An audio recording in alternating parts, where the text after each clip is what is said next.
Who better than me? Ladies and gentlemen, welcome back to the channel and welcome back to another watch along with your boy BaseDaKID. As always, please like and subscribe, share with a friend, colleague, relative, an associate, an enemy, any and all in between. It's appreciated. It looks like I got to this one just in time. Had to move it back a little bit, had a couple things to do. Before we all get started, let me know, is the sound good? Is the picture good? Is it freezing? Is it buffering? Just give me a heads up. We've got both Zepeda and Tevin Farmer in the ring, and the announcements are being made now. So we're going to get into that one very, very shortly. But yeah, hope everybody is doing well.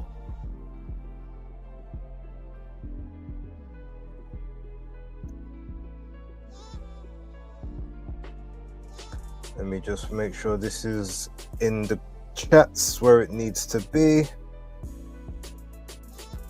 Okay. And send this over to X.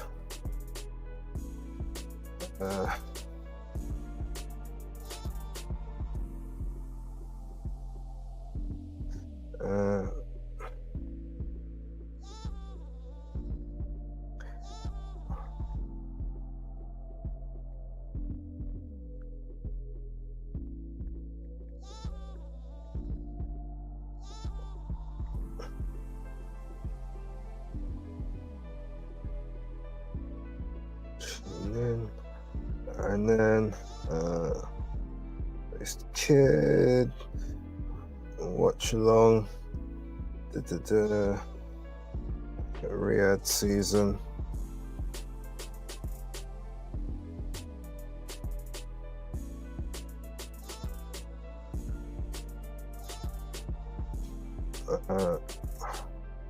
Zurdo, Billam-Smith, boxing.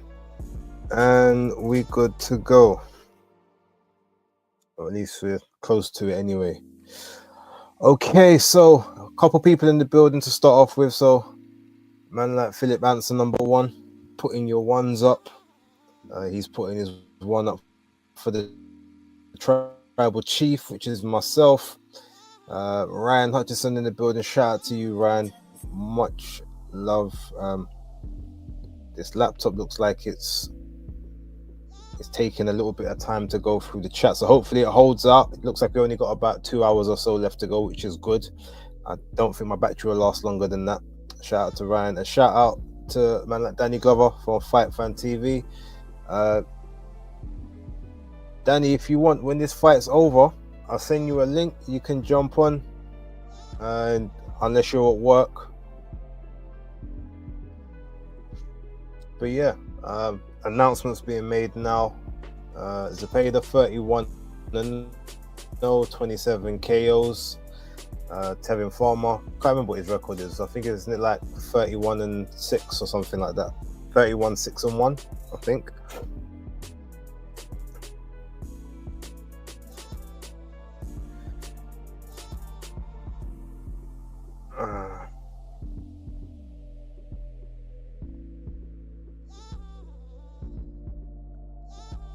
Nations League. All right, no one cares about that. All right. Okay. Rules are being read.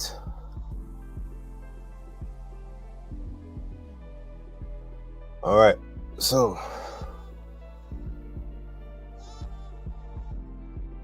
yeah, I'm recovered. Went to the gym a lot later than I was supposed to, but everything's all good. I'll do some light commentary on this one. Oh, Tevin Farmer jumps right to the center of the ring. He's trying to pop that jab out. But Zepeda is looking for those big shots already. But Tevin Farmer staying close to him though. He's not trying to move that much. He's staying fairly close to him. Give him props for that. Tevin now initiates a clinch early, 2 minutes and 33 seconds of round #1. Harvey Dock, the referee, good referee for this fight, I think. Tevin's now circling away. Catches Zepeda with a good counter left there. Nice work. Yeah, I'm at work, but I'll try to jump on if this camera mic decent on the other comp. Nice free card tonight. Yeah, indeed. I think I might have to take this music off at the end of this and treat this match fairly. Okay, nice backhand there by Tevin Farmer. Manages to avoid the Zepeda shots. And Tevin Farmer's actually doing well. He's preventing William Zepeda from landing the level of shots that he likes to. He's not letting go of the shots like he usually does. Oh, okay, but Tevin eats a shot right there. Then they're in the clinch, trying to work on the inside. Harvey Duck breaks them. 1:35 left to go of the first round. But Farmer's already slowed the output a little bit just by being a bit twitchy up top. Good lateral movement, good upper body movement, head movement as well. Okay, Farmer tries for a little body shot there. Not really much on it. Again, they get in the clinch. The referee separates them. 1 minute, 13 seconds to go.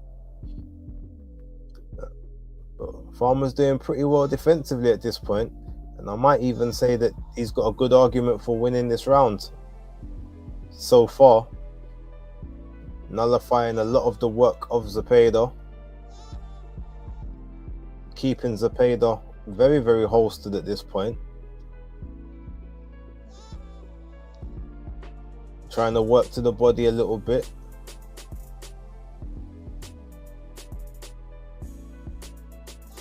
Tevin has done great work of slowing down that output so far, but can he keep it up? In another clinch and the referee breaks him again. 30 seconds to go.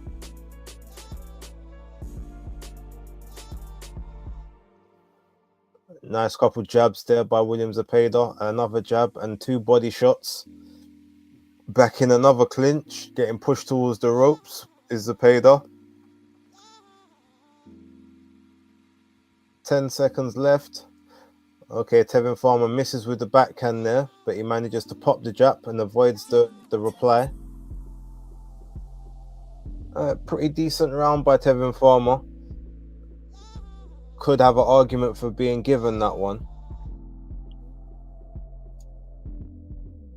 Shout out man like Jam Down 187. Big ups and blessings to you. Manners and respect, yes.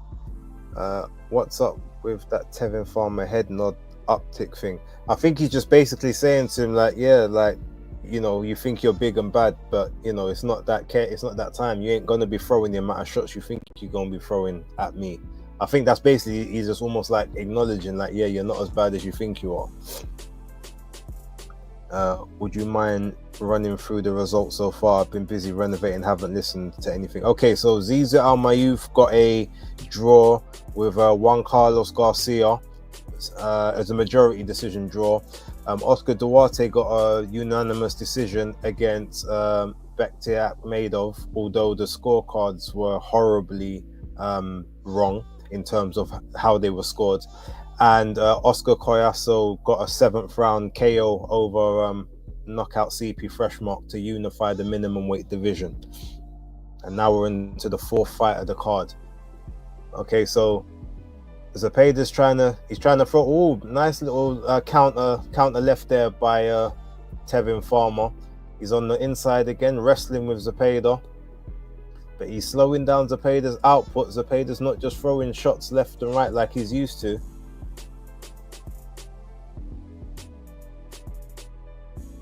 Farmer looks like he's trying to nullify a lot of work more than anything else. Zepeda hits him with a low shot there, but Tevin Farmer's doing very well defensively. But he's getting caught with a couple of shots, but he's riding them, taking the sting out of quite a few of them. Farmer with a shot to the hip.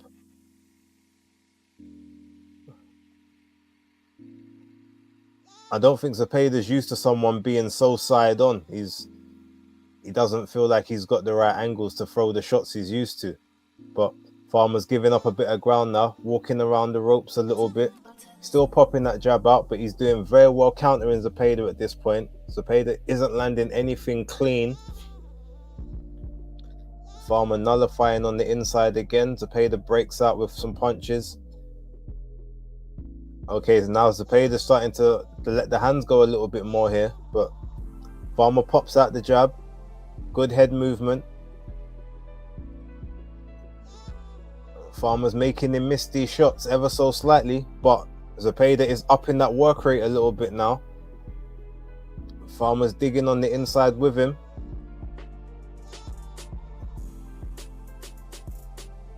Okay, couple shots there by Tevin Farmer. Nice. Oh, backhand shot there by Farmer. Moves Zepeda back a little bit.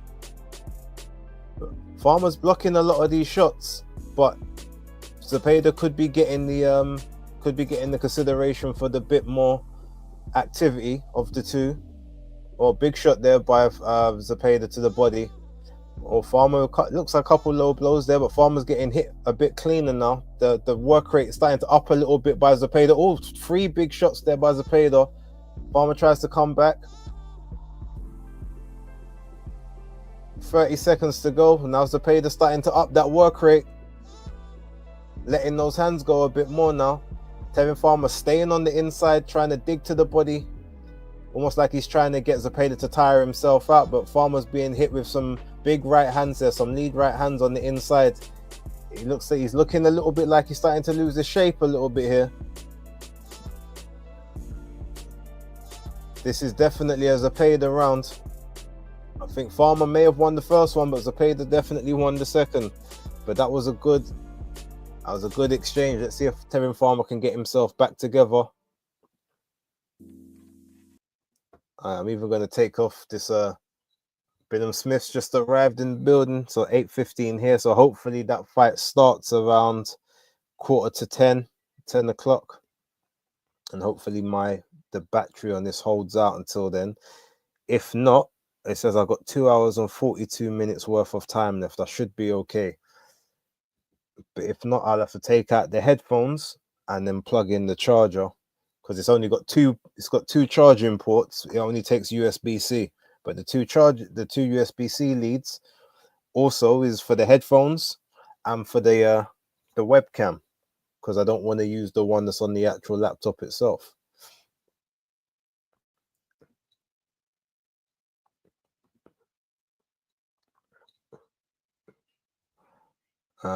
Yeah, 98, 92 was a joke, definitely. Okay, so round 3 started now. William Zepeda's, is inching forward, a couple jabs there, but Tevin Farmer's coming back with his own jabs. He's still staying close to Zepeda though. He's not trying to really run or move. He's trying to sit mid-range to inside with he pushed him away a little bit there, a little bit off balance. Farmer's back on the inside, trying to work on the inside in the clinch as well, pushing Zepeda to the ropes.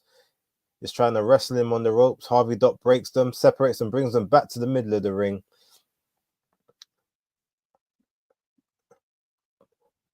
Oh, Tevin Farmer gets caught with the left hook there, but nothing too heavy.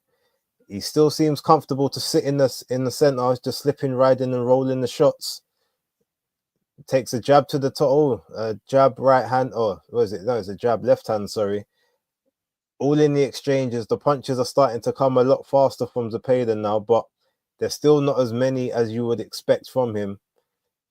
The head movement by Tevin Farmer is really sort of helping to slow down Zepeda's work rate, but Zepeda's looking a bit confident, starting to walk forward now, whereas he wasn't doing that as much before.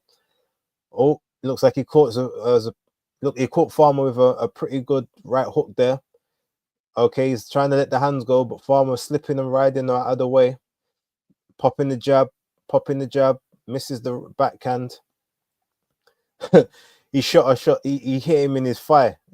He's trying to slow down the legs.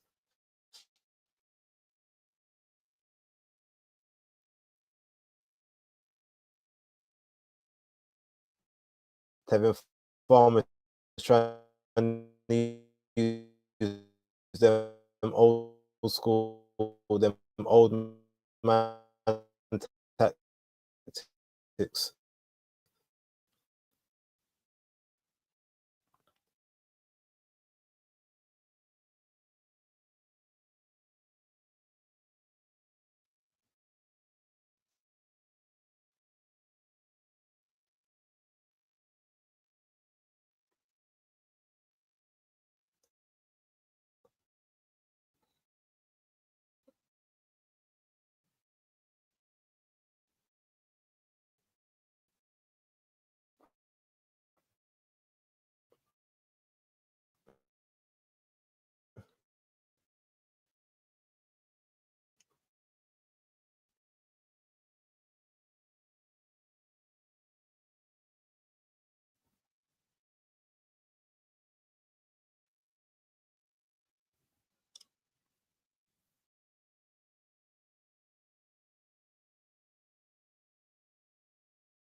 People, I think my StreamYard's messing up. Apologies. If it carries on, it might be a bit like yesterday. I'm going to have to switch back to the phone, which is highly annoying.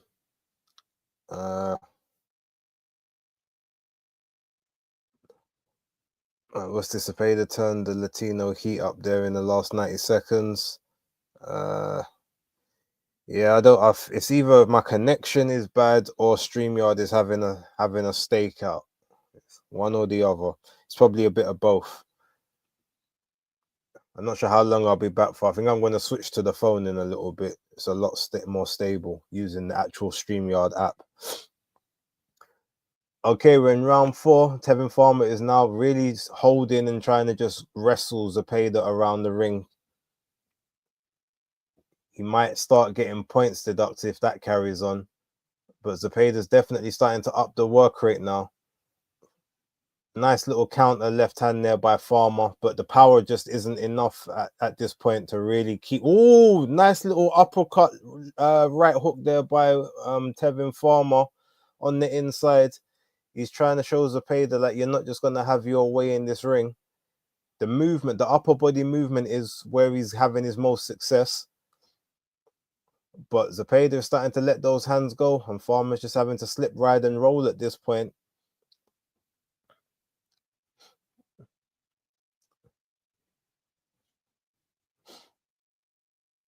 Tevin Farmer really reminds me of Bernard Hopkins in the way he fights.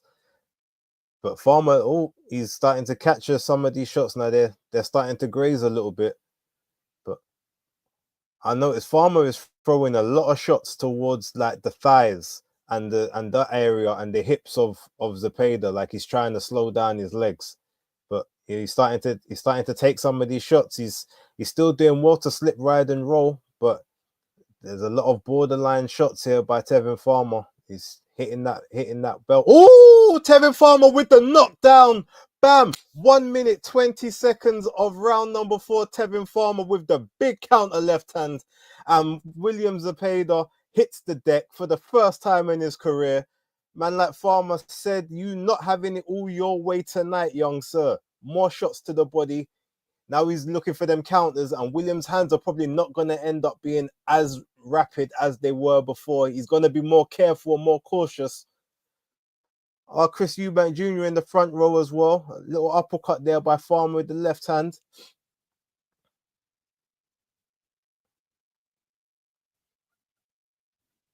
Tevin Farmer in the clinch again. 40 seconds to go of round number 4. He tries for the counter again, misses that one, but he's sharp with the shots at this point. Tevin Farmer saying, you're not going to Raymond Moore tire me this time. He's trying to make it definitive. They exchange jabs. Their big body shot to the by Tevin Farmer and the counter left up top. He's having it all his way in this route. Another right hook there. William Zepeda's getting lit up at this point. He doesn't know. He's not been in there this kind of opponent before. Back in the clinch they go. And that's the end of round number 4. Brilliant display by Tevin Farmer. I thought he was starting to fall apart in his frame a little bit in the second and the third, but he's come back. He's got himself back together. He knew what he was doing. He was trying to bring those shots so he could find those counters. And now, first crisis of William Zepeda's career. What's he gonna do? He's looking a little bit shook in the corner, like that's not supposed to happen. That wasn't part of the script. Oh, that was a lovely pull counter there. Brilliant work by Tevin Farmer. Poof. Yes. Nice work. Nice work. Yeah, what a shot. That punch came from Dr. Umar Johnson's blocking Philly.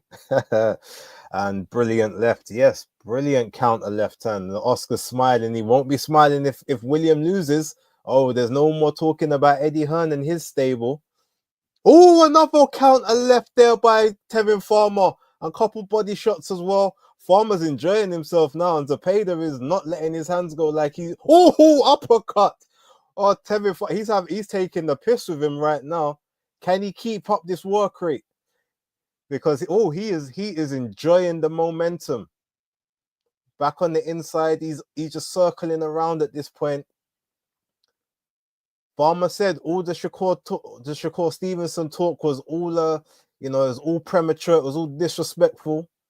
And he's trying to prove that that's the case right now, but he's caught on the ropes, gets back into the center, ties up Zepeda, and for the referee to break them.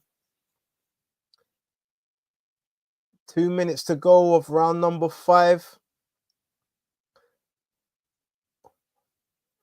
Farmer just jabbing on the outside, gets caught with a jab there, slips the right hook, gets caught with a couple body shots there by William Zepeda, exchanging on the inside.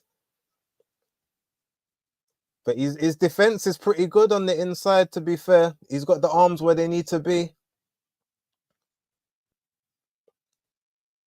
Oh, nice little exchange there. Little short uppercut on the inside. Another counter. Oh, he gets caught there by Zepeda.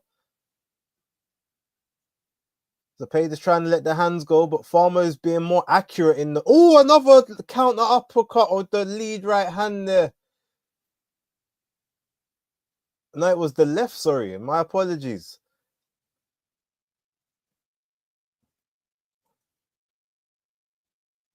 Farmer's backing off a little bit towards the ropes. He gets caught with a left hand there, but slips the rest of the shots. Little body shot, goes in for the clinch. 1 minute to go of round number 5. Tevin Farmer backing up, popping that jab out, popping that jab. He's keeping Zepeda's hands holstered. He's doing very well at that right now. Zepeda's scared to throw at this point. Another little counter left hook on the left uppercut on the inside. Zepeda's trying to let the hands go a bit more, but Farmer staying close to him, trying to stop some of the momentum of the shots. Oh, he gets caught with a shot there on the inside. He looks like he's a little bit dazed there. The head's moving about. He's dipping the head, but the body shots are starting. It looks like the body shots are starting to take their toll. Gets caught with one up top, but he's back out. William Zepeda's trying to let the hands go. Tevin Farmer's backing off a little bit. Tries for that counter again, misses that one. Little salvo right at the end of the round for Tevin Farmer. Very competitive round. I think Zepeda may have done just enough to nick that one, but a very, very competitive round. So I currently have it 3 rounds to 2 to William Zepeda, but with the knockdown, obviously the scorecards will be even, in my opinion. But the first round was lovely. The first round was a Tevin Farmer round. 4th round, big Tevin Farmer round. And then the 5th round was extremely close. It could have gone either way, but I think Zepeda just nicked it.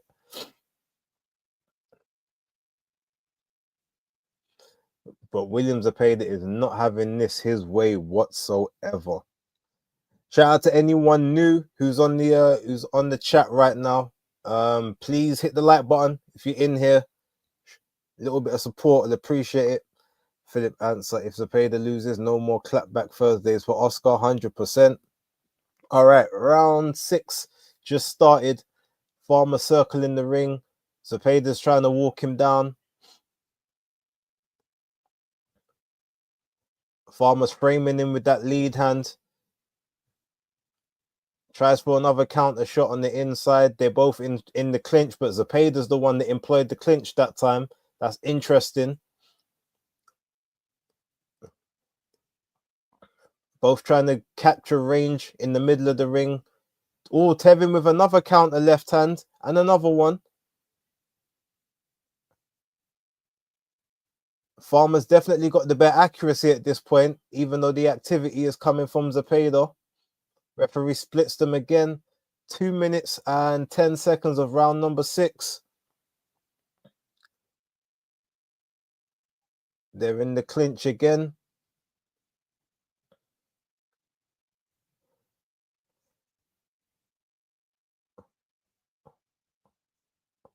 Farmer's being very smart by staying super close to Zepeda, not on the mid-range, really, really close on the inside, so he can't get any good leverage on those shots. But He can't just keep slipping and riding the shots. He's got to exchange back, because the judges will reward this activity. You can see what they like to do. Couple low shots there by Tevin Farmer. Again, he's trying to get those legs to slow down a little bit. He eats a couple body shots himself on the inside. Referee's telling him to keep it up. Okay, another little counter shot there by Tevin Farmer on the inside. Zepeda goes for a little combination, catches Farmer with a couple shots on the inside right there. Farmer's answering back, but he is getting caught with these shots. They are landing, they are scoring. But Farmer's trying to push him towards the ropes, trying to drain some of that energy. Up jab there by Farmer. Zepeda with a jab of his own. Lead hand uppercut by... Oh, and then a counter left by Tevin Farmer. Both exchanging shots on the inside. Farmer digging some more shots to the body. Zepeda's trying to dig some shots to the body as well. Both men throwing uppercuts, not landing. Jab there by Tevin Farmer. Zepeda comes in with his hands low, gets caught. 25 seconds left. 20 seconds left of round number 6 now. Zepeda's letting the hands go, but just not with the regularity or the accuracy that we're used to. Some more body shots there by Tevin Farmer. Straying borderline body shots there. I know he knows what he's doing. Both in the clinch, digging to the body right at the end of the round. And Tevin Farmer wins the last exchange of that round as well. Big fight thus far. Hot Pies in the building. Salute to you, my guy. Life of Budge in the building as well. Stevan Grub as well. I'm really enjoying your commentary. I appreciate it. Thank you. I'm trying. I wasn't even expecting to do the commentary on this fight, but this fight is this is a nice opener for the live stream. Man like Muller in the building. Shout out to you as well. Fight fan Farmer, the bigger puncher in there. To his KO percentage is very deceptive as he drops most of his opponents. Yes, one thing I said that in my in the breakdown in basis picks. I said like he drops a lot of opponents, he just doesn't end up finishing them, but he's got hands and he knows how to use them. Life of Butch. Tevin better up his activity, will definitely cost him on the cards. This is Latino night. Yeah, true. Or he needs to just get a couple more knockdowns. He should be okay, and he possibly can. Hot Pies. All right, round 7 underway. 4 rounds to go in this fight. Tevin backing off a little bit, trying to keep a bit of distance between him and Zepeda at the moment. Popping that jab out. Zepeda inching forward. Okay, couple shots over the top, nothing really landing clean, but Zepeda again, activity on the inside, trying to work while they're in the clinch. Referee separates them, 2:30 to go. Both in the clinch again. Zepeda manages to throw Tevin out of the clinch. Now they're at the mid-range. They're back on the inside, smothering each other. Big body shots by both guys. Zepeda's trying to land to the head, but Tevin Farmer's head movement is very good. Zepeda is not managing to land clean. Oh, nice big body shot there by Tevin Farmer as Zepeda circles around trying to get some range. Left hook there by Tevin Farmer. Zepeda dips his head and Tevin leans on it and hits. Referee separates them. He pushes Zepeda. On the inside again, still moving that head. Left hook there by Tevin Farmer. Both guys jabbing. Zepeda with the 1-2 or the 2-1, I guess, from the southpaw. Couple big shots on the inside there. Tevin's just stepping into range, trying to keep that distance closed. Again, both guys digging dangerously low to the breadbasket. Those look like borderline shots there, but Farmer looks like he's getting a bit adventurous now with some of the shots he's trying to throw. Keeping his head tucked. Both guys exchanging on the inside. Zepeda trying to create some space. Farmer gets back onto the inside. Short right hook on the inside there by Farmer. Oh, couple big exchanges by both guys. Farmer with the 3-punch combo at the end of it. Farmer dig into the body, another shot up top, and another shot up top. Zepeda pops the jab out 3 times, catches him twice. Little salvo, back on the inside they go. Tevin Farmer is back on the outside now. Zepeda's tried to create the separation. Now Farmer is just moving around the ring, trying to create a bit of distance, create a bit of space. Zepeda's popping that jab out, missing those shots. Now they're back on the inside in the clinch, and the referee breaks them with 15 seconds to go of round number 7. Left hand there by Tevin Farmer. Both guys trying to exchange. Farmer with the right hook right at the end of the round. That was the last shot that counted. It's another good round for Tevin Farmer. I personally gave him that round. So that was round number 7. So yeah, I've actually got it 4-3 to Farmer at this point in time.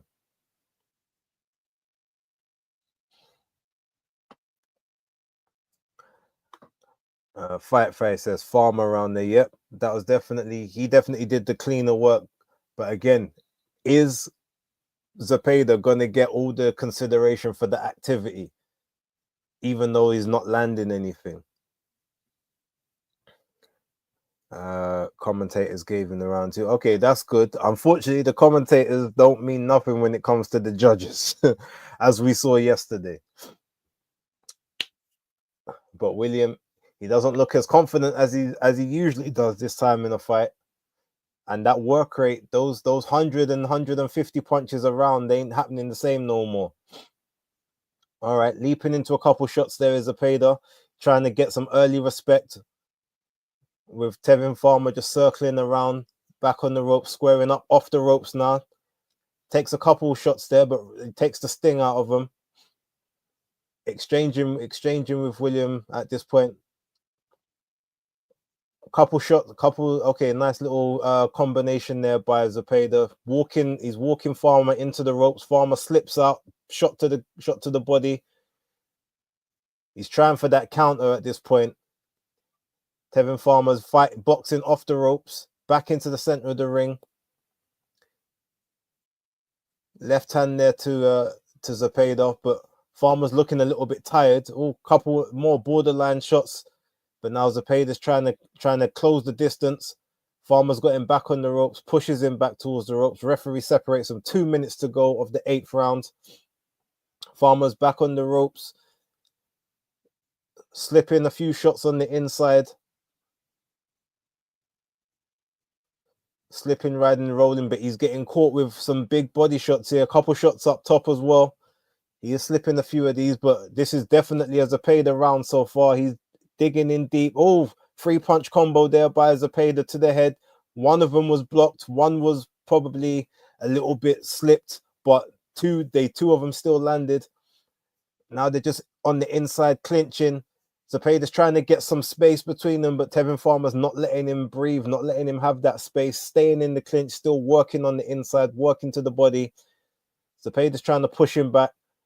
Farmer's digging to the body. Zepeda with the left hand out of the clinch, out of the break. Oh, big shot there by Tevin Farmer, by Zepeda, sorry. Spins Farmer, but Farmer manages to stay defensively responsible. Little 2 short uppercuts there by Zepeda.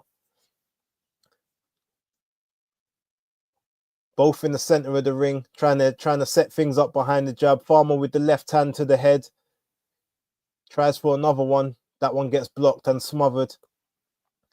Tries for the 2-1 combination there. Does Farmer, misses both shots. He's definitely a lot more tired than Zepeda is at this point. But back on the ropes, dipping, slipping and riding. Back in the clinch, 30 seconds to go. Referee separates them again. Oh, 4-5 punch combo there by Tevin Farmer. Nothing really on them, but just keeping Zepeda's hands busy. Farmer's just trying to work from the outside a little bit, popping that jab, boxing and moving, back on the ropes, slipping those shots on the ropes.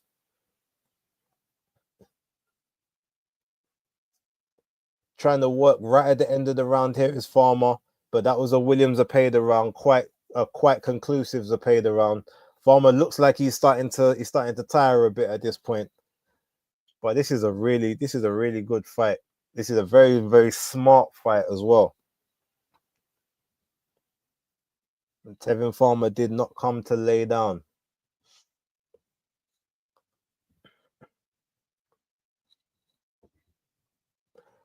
Again, any brand new people in the building, please hit that like button. If you are new to the channel, please subscribe also. It is appreciated.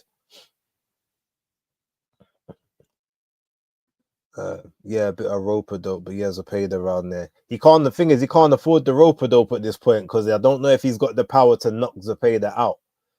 So he's still got to work. He's got to make sure that that he does enough to at least be competitive to win the rounds as well.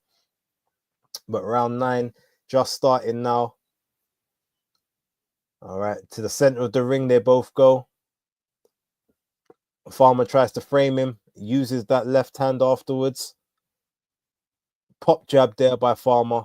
Knocks some of the spray off of Zepeda's head. And another counter left. Hair flying. Water spraying all over the place. Zepeda now is on the front foot. Trying to hunt Farmer down. Farmer's pushing him off on the inside. Gets caught with a couple shots up top. Couple shots to the body here. Zepeda is letting the hands go a bit now. Farmer's still on the inside with him, but he's got to be careful. They're both in the clinch. Zepeda tries to throw him off. Tevin Farmer pushes the head down, but Zepeda gets out. He's now letting the hands go. He's digging to the body right now. Farmer does look a little bit more worse for wear out of the two, but he's still getting strong, still defensively okay. But those body shots look like they're starting to have a bit more effect. Another body shot by Zepeda. Jab by Farmer, jab by Zepeda, body shot by Zepeda. Oh, they're exchanging punches in mid-range. Zepeda got the little bit of the better exchange of that. Back on the inside they go. Both exchanging flurries, but Zepeda's getting the better of these ever so slightly at this point. Tevin Farmer with the little 1-2. There's Zepeda with the 3-4 and 5-punch combination, but not much is landing. The head movement by Farmer is extremely tricky. Zepeda off balance, gets pushed back. Left hand there by Tevin Farmer. Both guys are just in that phone booth slugging away. Big body shot there by Zepeda. And a body shot by Farmer. All 3-4 punch combination by Zepeda. Farmer takes those though. Popping off the jab. Tries for that counter left again. Misses that one. But they're back on the inside. Working away. Zepeda looks the fresher of the two. But Farmer's still dangerous. Farmer's still slipping. Another shot to the hip there by Farmer. He tries for the big swing and a miss. Oh, another counter left hand there by Tevin Farmer. Pull counter. On the ropes. Comes off the ropes into the clinch, pushing Zepeda back. Referee separates them. We are at 35 seconds of round number 9. Zepeda's trying for the shots. He's trying to up the work rate, but the head movement is still keeping Farmer in this. Both are digging away to the body. Uppercut there by Farmer. 3-punch combination by Zepeda. Oh, nice counter there by Farmer, but Zepeda ate that one quite well. Digging those looping shots to the body now is Farmer.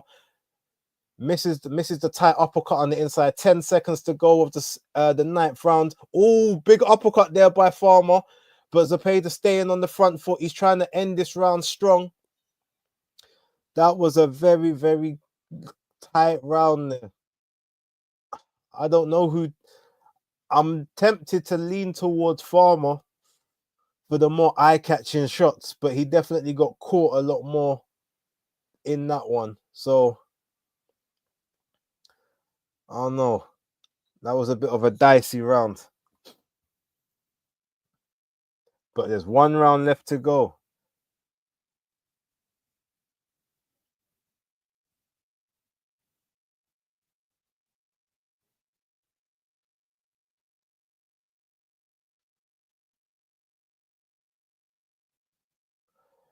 Fight fan, I can see what you mean about the little tick thing. I wonder if he's maybe got a little bit of Tourette's or something, like a little slight Tourette's in his not like a heavy one, but maybe it's a Tourette's thing, because I see what you're saying. He wasn't doing that before, but now he's like, yeah, there's a lot of ticking there. That could be a Tourette's thing. But yeah, 10th round, they've touched gloves. Now they're... Oh yeah, that ticking is happening a lot more pronounced now than it was before. Before he was talking it up through. Now it just looks like a involuntary thing. It looks like his right eye's affected a little bit here. I wonder if Zepeda's going to try and target that eye. Farmer's moving around, he's trying to keep the space and the distance at this point. Popping that jab, but Zepeda is barreling forward with the high. Oh, uppercut on the inside there by Tevin Farmer, and the lead left hand as well, and another left hand. Farmer back on the ropes, both in the clinch. They fight out of the clinch now. Farmer tries to go back in for the clinch, but Zepeda says no. Farmer eats a little short uppercut on the inside, but he's moving around. He's trying to stay away in this round more so than be on the inside like he was before. He's definitely a lot more tired. Referee separates them again. 1 minute 40 seconds to go. Round number 10. Oh, big left hand there by Tevin Farmer, but Zepeda eats that. And another one, and a left hand to the body as well. He's throwing big left hands right here, and Zepeda's taking these clean. But Farmer's legs look a little jittery. They don't look stable at this point. And Zepeda's he's now back on the front foot, trying to affect this. Farmer's just trying to tie up, trying to nullify the work. But Zepeda's letting those hands go. And Farmer, the head movement isn't like it used to be. Oh, he gets bumped off with the shoulder, with the lead, with the left hand. Oh, big shot over the top there by Zepeda. He's got Farmer on the ropes again. Farmer's trying to fight off the ropes. Now they're back in the center. But Zepeda is not letting the clinches happen. He's pushing Farmer off. Farmer swinging wildly, trying to throw those haymaker lefts at this point. But his shape's gone. He's definitely tired at this point. Zepeda with the 3-punch combination. He's coming back. Farmer's trying to exchange in this, but he's getting caught worse in these exchanges.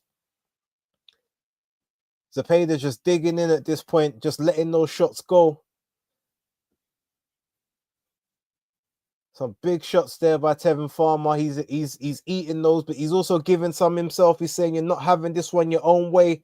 We are coming up to 15 seconds left of the final round.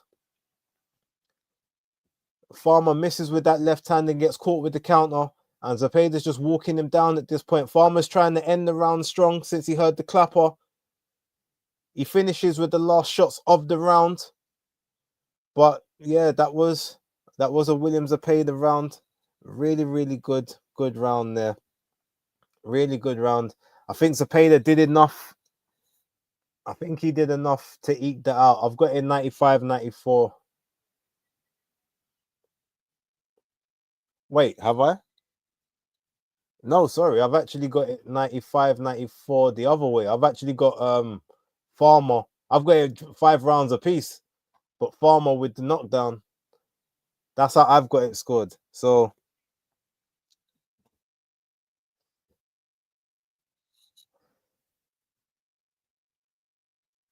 this will be interesting when we get to those scorecards. But while we wait for that, as we usually do, thoroughly enjoyed that. That was a very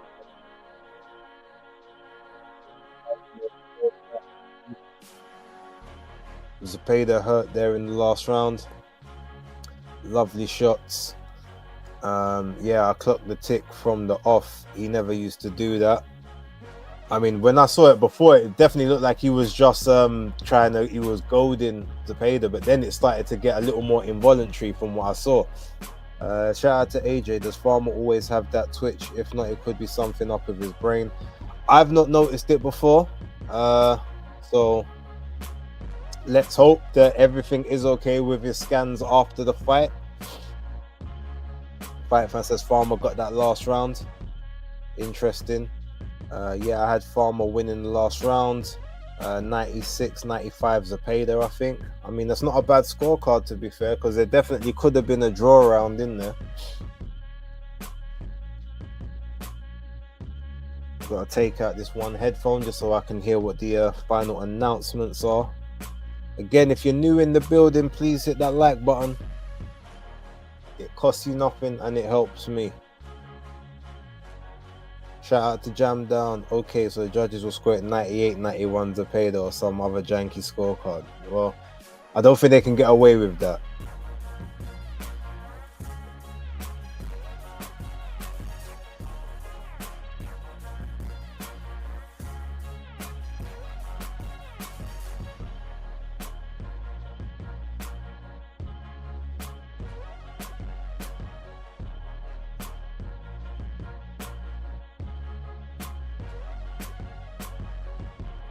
Let's see what happens. But yeah, they can't be blatant enough for any 98, 91s or 99, 90s or anything like that.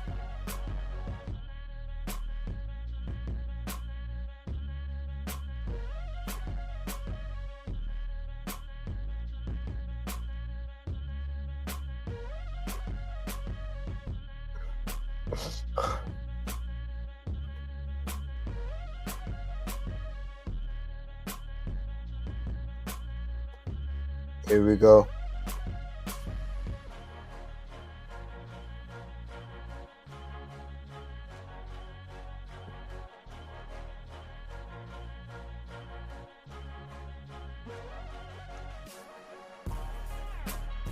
'95, '94.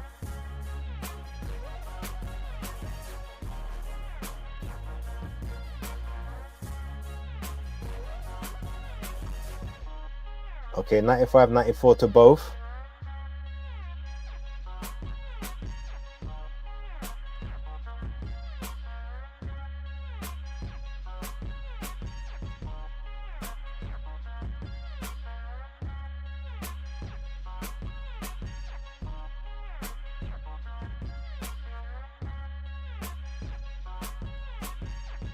Zepeda got it 95 to 94 in a split decision.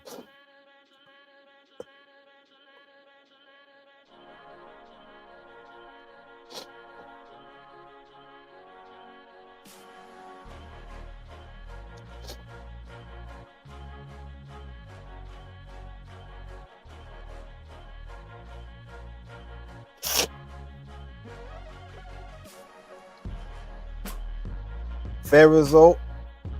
Like I said, I knew there would be I knew he'd win the fight, but I knew it would go the distance. If Farmer could have got one more knockdown, because again, that was 6 rounds to 4 twice and then 5 rounds to 5 with the knockdown. So look at Napa. He's looking like, yeah, we got jobbed again, but we get another chance. Razor close, yep. Hot Pies, unlucky Farmer, he did well, yep.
Brilliant work there. Life of Budge, that's boxing.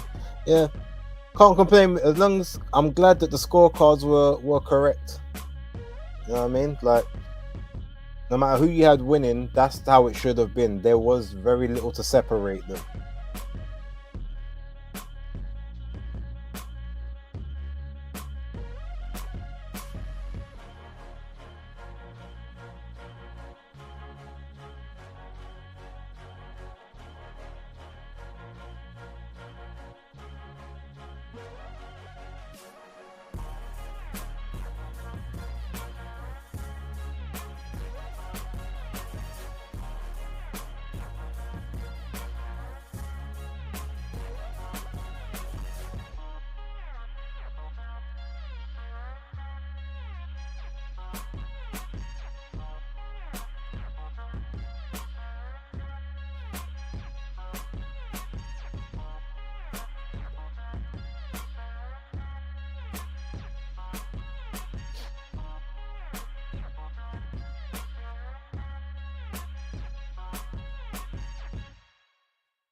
Let's try and listen a little bit to this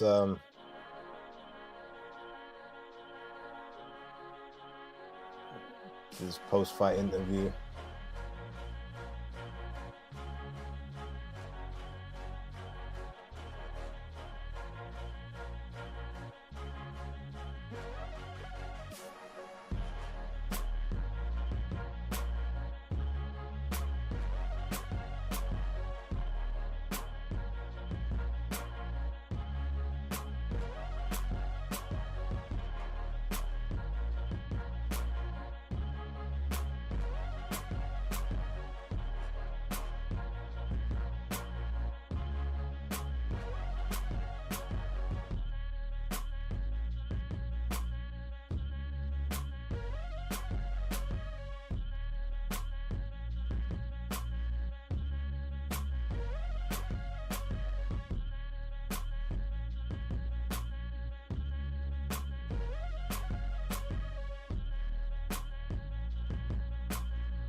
Okay. Oh, what's this? Mike Tyson speaks out after the Jake Paul fight and reveals he almost died when the fight was initially postponed in June. This is one of those situations when you lost but still won. I'm grateful for last night. No regrets to get in the ring one last time. I almost died in June. Had 8 blood transfusions, lost half my blood and 25 pounds in the hospital, and had to fight to get healthy to fight, so I won. To have my children see me stand toe-to-toe and finish 8 rounds with a talented fighter half my age in front of a packed Dallas Cowboy Stadium is an experience that no man has the right to ask for. Thank you. All right.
Okay.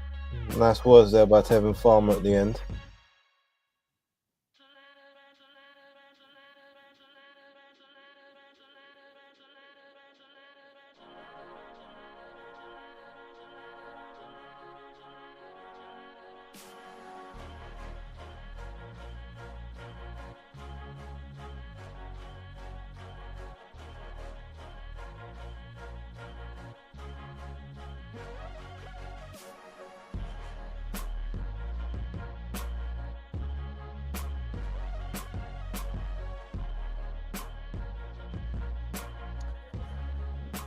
Right, so we've got the co-main and the main coming up now.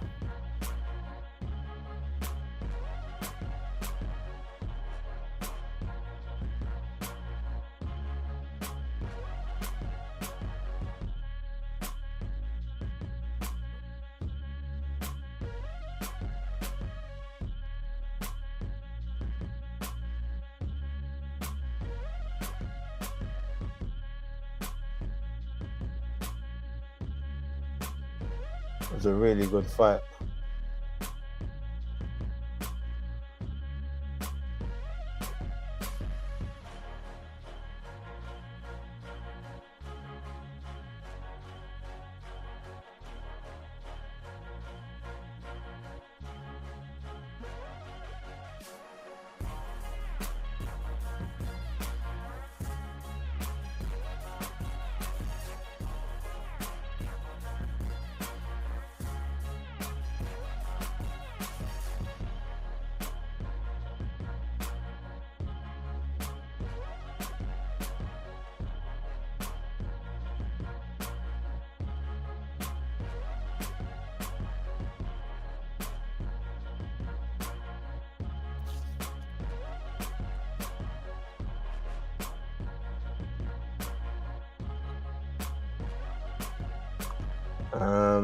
Send me the link. I'll try to come on. All right, give me a sec.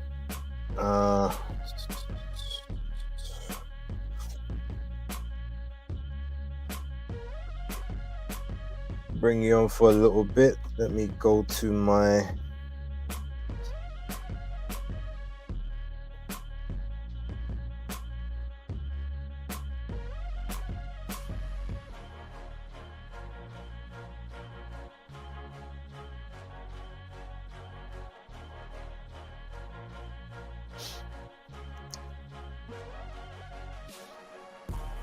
All right, sent you through a link.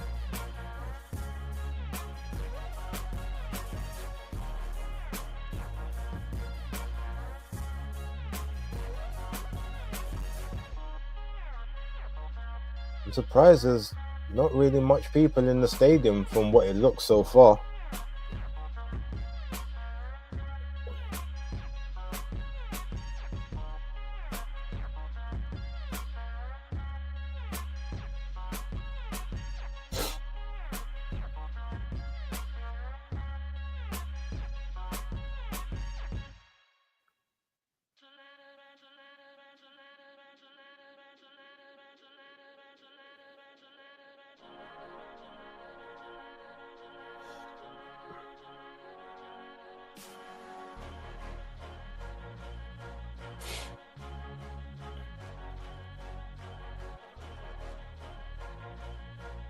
All right, who's still in the building? Got 14. Looks like we got a new 14 watching. What do you guys think of the decision? I know I got Hot Pies, and I got Life for Budge, and I got Fight Fan. What did everyone else think? Fair decision for the scorecards? I definitely think scorecards were acceptable, but who did you guys have winning that?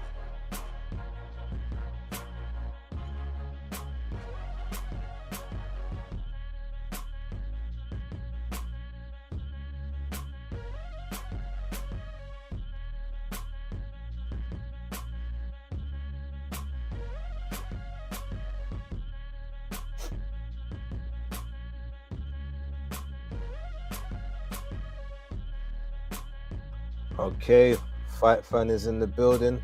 So before this next match jumps in, I may even take off the music. Shout out to you, Danny. What's good? Yeah, man, all good. Can you hear me? Yeah, I can hear you. You're live. You're live and direct. Oh, yeah. Okay. So what was the question? Yeah, no. So how did number one? How did you feel about the fight itself? And then ultimately, what have you thought about the card so far? Yeah, about the fight. Yeah, it was a close fight. I thought that was a fair score. Everything was 95-94 to one person. So it was all to do with maybe a round difference, really. So I think that was very evenly scored. Yeah, Tevin Farmer, had he put what he did in the last round in the 9th round, then he could have nicked a draw or maybe got a decision. But he obviously turned it up so that means he's probably going to kick himself there, because you saw in the last round he was able to turn it up and he was able to hurt William Zepeda in that last round. And I remember you saying in about the 7th, he needs to drop Zepeda 1 or 2 times more. Had he turned up the heat more rather than, he's all good defense, but he should have been firing in between those shots, especially as he's got those Philly skills. He should have been looking to fire in between shots, because yes, he's not going to be able to keep up with the pace, but you've got a punch in between those punches with Zepeda. And with Zepeda, he would have learned so much tonight that would stand him in very good stead against fighting someone like Shakur Stevenson, who's also a southpaw, even though Shakur does not engage half as much as someone like Tevin. But I think that, and as they say, normally they say, oh, 2 southpaws is like a dull stalemate, but we saw that work tonight. So, yeah, man, I think that was a good fight, and it was a fair score, very fair score. Yeah, I mean, look, I don't think that he'll take the I don't think they'll take the Shakur fight next. I think that fight there showed them, number one, they need more seasoning. But number two, if the output, if all you've got basically is a good offense, then you're going to be in problems. Like, And I think we've seen quite clearly how like Zepeda's been obviously carefully matched to put himself to a spectacle level person, you know, highlight reel knockouts, very action packed, all that good stuff. But when it comes to sort of that upper level, let's not forget he's been number one in several sanctioning bodies for the last year and a half, or a strong year and a half at 135, and they haven't pushed for any fight. And Sergio Mora the other day on the broadcast was all talking about, oh, you know, he wants these fights and they're all running from him. I'm like, what? Number one, you're chatting rubbish because Shakur's literally been calling out his mandatory for the last 6 months. But outside of that, you're number one in every single sanctioning body. You can call for a mandatory for any of them whenever you're ready. Like, if they don't want to give you the voluntary, you can call for the mandatory. So the fact that he hasn't had that title fight yet tells me more about him and his team and his promoter than it does about the people who have the belts. Yes. For a man with 31 wins, 27 knockouts, you can see tonight he has been very carefully matched because he didn't look like no puncher in there tonight.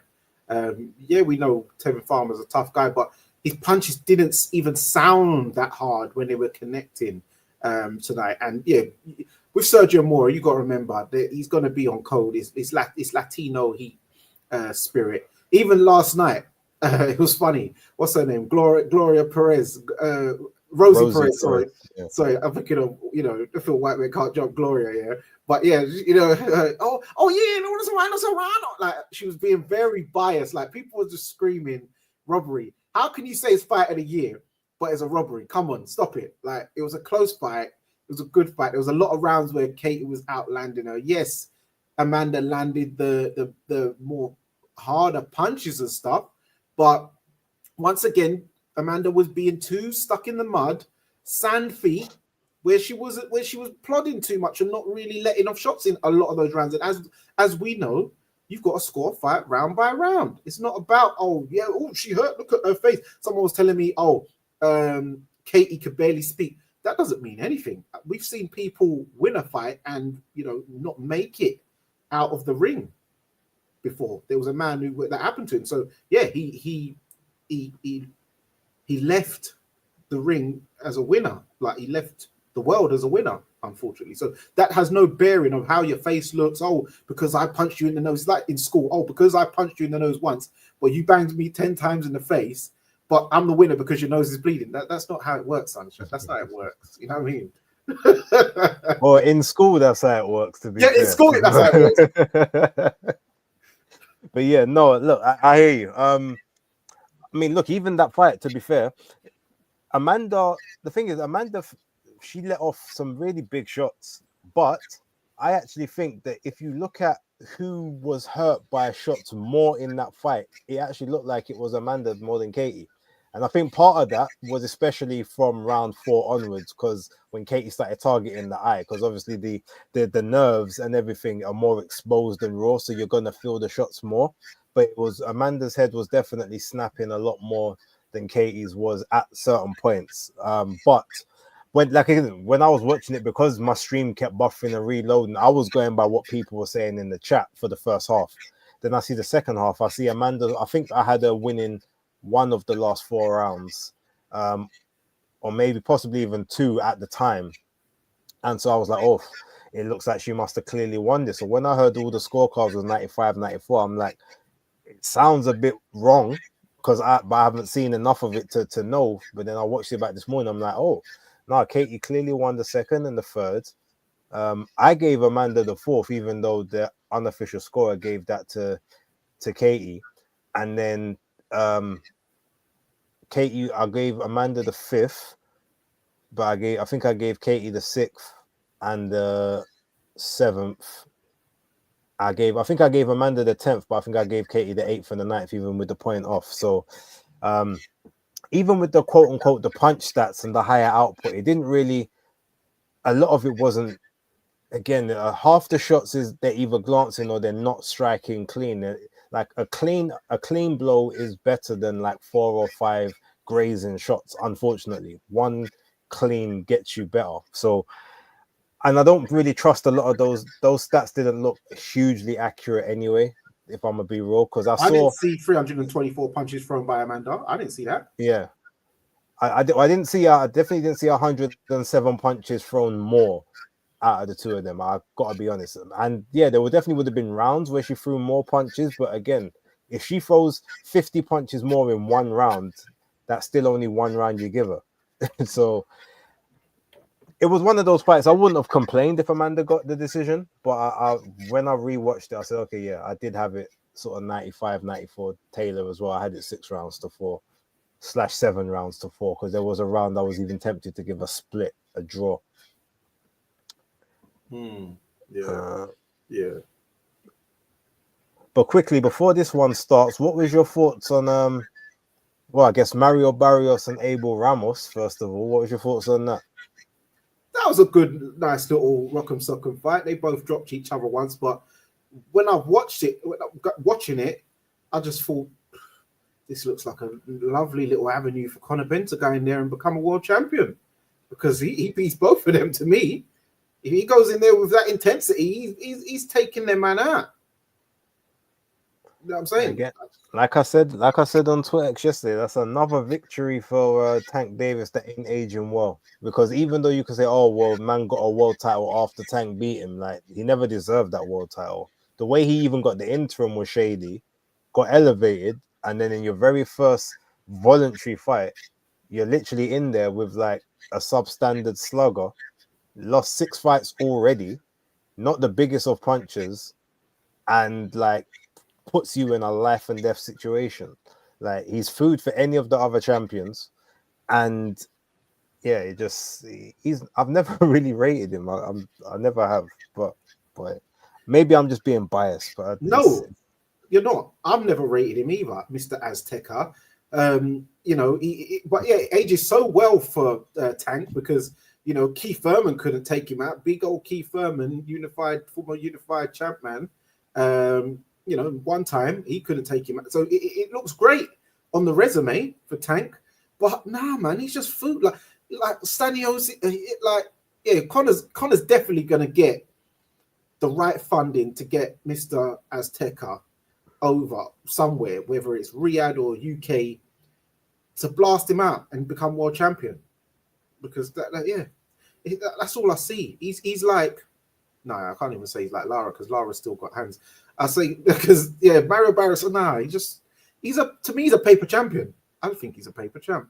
Yeah, he's the only one. Like, well, obviously Boots got elevated as well, but that was a bit different in the way that one happened. But yeah, either way, I mean, to be honest, the whole division is kind of lacking, and it's funny because before the Glamour division was 135 and 147. Now it's 140 and 154. It's all like 147 has been bypassed, 160 has been bypassed for 168. It's like all the previous Glamour divisions, literally, it's the weight class up from them that's actually doing bits. Light heavyweight, apart from Better Be Evan Bivol, like there's not enough other talents. We look at the light heavyweights over here and put them in their little round robin. But worldwide, there's not a huge amount of talent there. So you've got the two elites and then kind of like everyone else. But then in the cruiserweights, there's pure talent. So it's literally everyone is just phasing from where it's supposed to be one step up. And cruiserweight historically has never been popping. There's not one era it was popping apart from now. So when people talk about, oh, boxing ain't like it used to, well, we ain't had a cruiserweight era like now. I'll tell you that. So sure. Yeah. Very true. Listen, Dan, this one's about to start, so I'm gonna let you get off so you can obviously enjoy it as well. Me and you obviously chat backstage or chat afterwards. But pleasure to have you on. Thank you for popping in, and see you in the show tomorrow. Yeah. All right. Right, so Jose Ramirez is just being announced now. Barbosa Jr. was just announced previously. I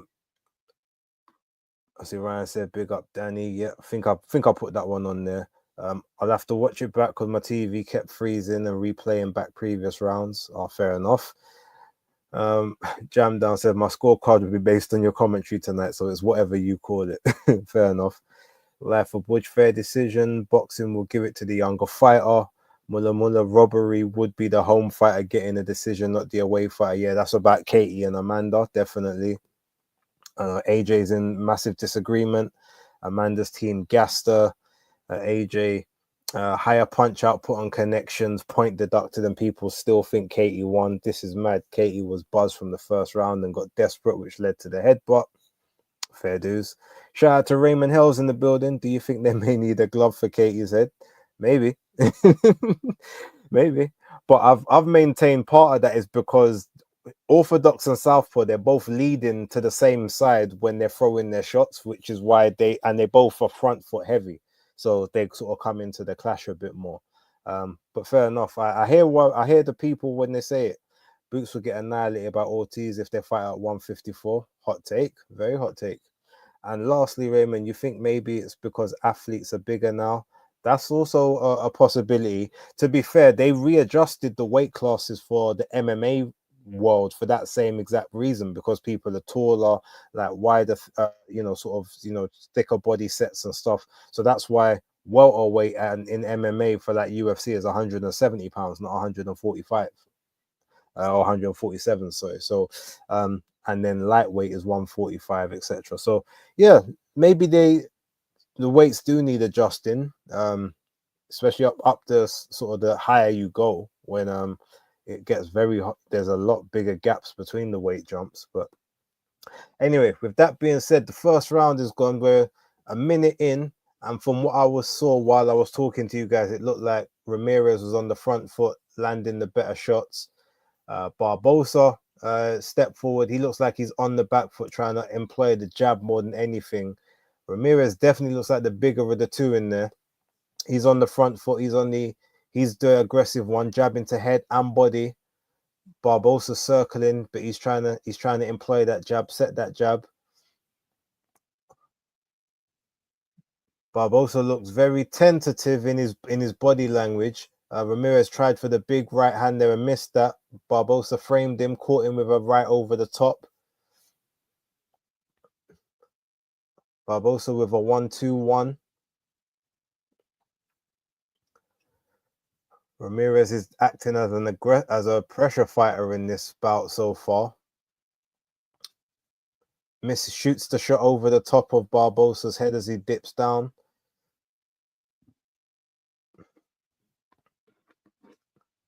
Ramirez popping that jab out, trying to jab his way into range.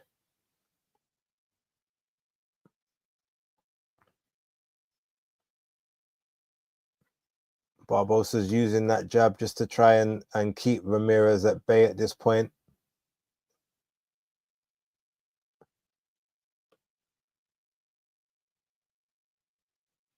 Not a huge amount happening between the two, to be fair. By the way, people, can you hear any noise in the background? Just let me know if you can hear anything in case I need to turn down any background noise or put on some noise cancelling.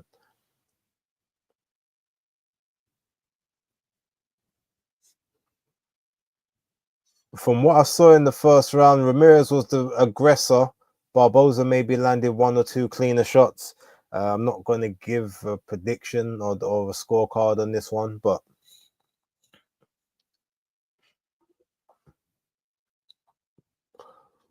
no background noise. I appreciate that, AJ. Thank you very much for Fight Fan. Also, I like Barbosa's shorts and glove combo. Okay.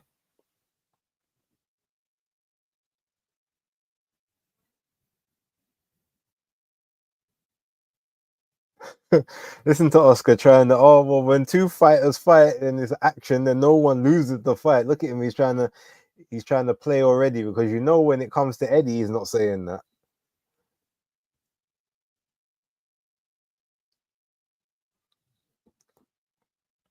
Barbosa looks a little bit like Alex Pereira in the face. Yeah, fair shot. Okay, so Ramirez is trying to apply the pressure again at the start of the round. Double jab there. Barbosa is trying to keep him at bay with the jab, but Ramirez is trying to get into space here. Barbosa on the back foot. Eats a big jab there to the face, does Barbosa. Ramirez is trying to inch his way in.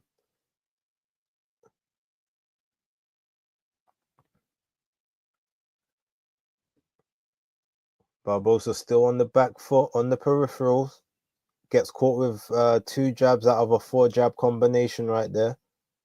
Oh, triple jab there by Barbosa. Second one lands. Yeah, his glove and shorts combo does look dope still, Danny. I'll give you that.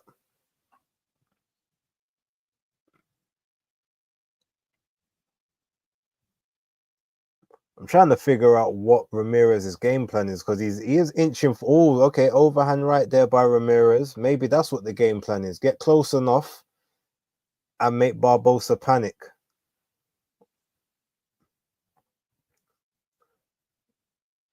Okay, Barbosa still on the back foot. Ramirez is still coming forward with the high guard.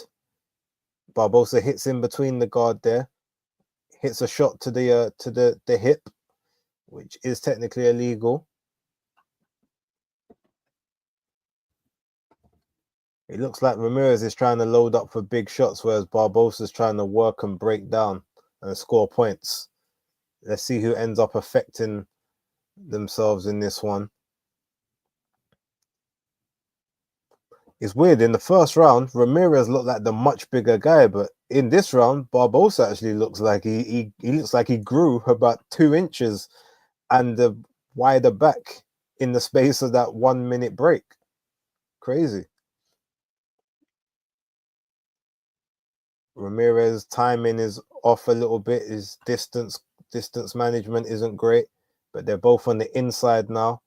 Referee splits them. 40 seconds to go of round number 2.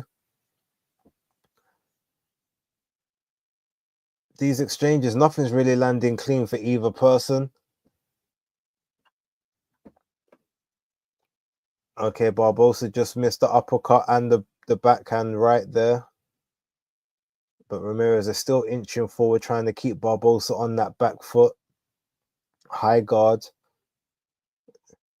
Jab to the body by Barbosa, jab up top by Ramirez. Barbosa with a 3-punch combination. Only 1 lands in there, looks like. Ramirez is still trying to walk forward. Yeah. Looks like Barbosa got the best of that one to me. He's putting his clapback voice on already. To be fair, I can't even hear it because I can't have it too loud. I'm looking forward to that Paro and Hitchens card though. I've noticed them Puerto Rican cards and the Mexican cards are always highly fun affairs.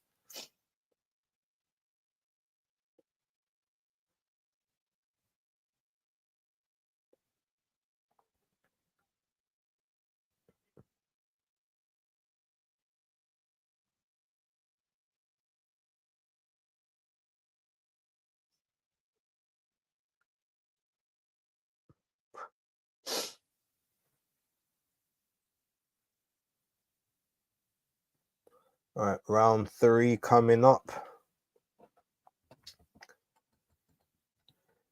Okay, so Ramirez still on the front foot. Barbosa still on the outside. Okay, Barbosa throws Ramirez into the ring ropes. Ramirez still inching forward. Barbosa still slightly pedaling backwards, trying to use that jab to keep distance. Okay, catches Ramirez as he tries to come in with the jab there. Ramirez looks like he's got no legs. He's moving a bit like Tyson was moving yesterday. He's a bit slower than he used to be. Okay, Barbosa just kind of keeping him at range at this point. Little uppercut there on the inside by Ramirez to the body. Barbosa's touching with the jab. Just touching with the jab. Ramirez not really doing much. Both of them just there doing squats in the ring. Barbosa's landing combinations on gloves and air at this point.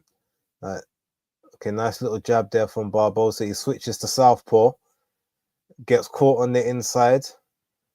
goes for the clinch. Referee separates them. 1 minute 35 to go of round number 3. Okay, Ramirez with a nice little shot to the body there. Barbosa tried for the left hook. Ramirez blocked it. Came back. I can't lie, after the last fight, this is very anticlimactic. The double jab there by Arnold Barbosa.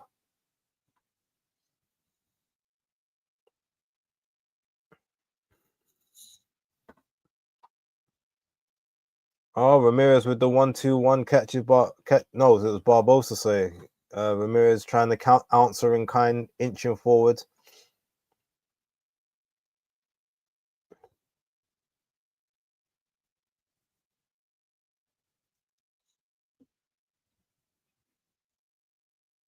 Okay, Barbosa starting to get his range now.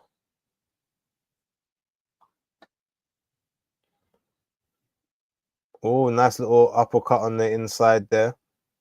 The referee's telling him, no, keep your head up. It's your fault you got caught with it.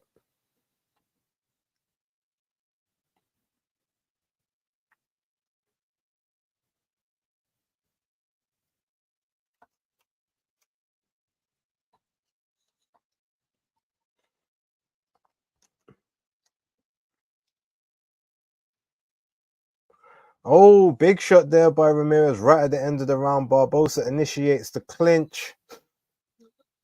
That one shot could have been enough to nick that round, but this is a very, very pedestrian fight thus far, which, to be fair, isn't a surprise because Arnold Barbosa isn't that exciting of a fighter unless he's fighting, people coming up in weight.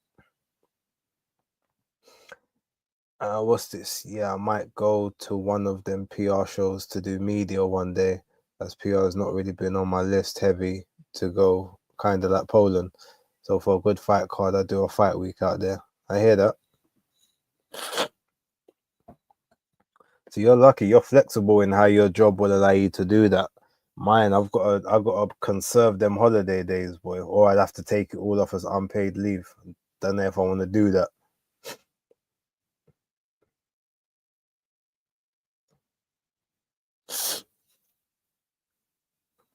All right, what's round is this? Round 4. Round 4. I can't lie, I'm happy this is only a 10-rounder. Okay, but Ramirez is starting to inch forward now. It looks like he's getting a bit more success coming in. Barbosa still just trying to use that jab as a deterrent. 1-2 there by Ramirez.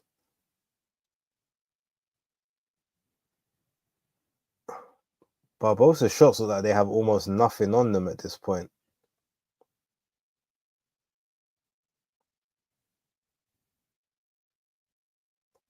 Ramirez still inching forward, not letting his hands go, just looking for the big shot. So hits him to the body. Oh, 1-2-3 there by Ramirez. Okay, that's a bit better from him. Barbosa with the 1-2-1.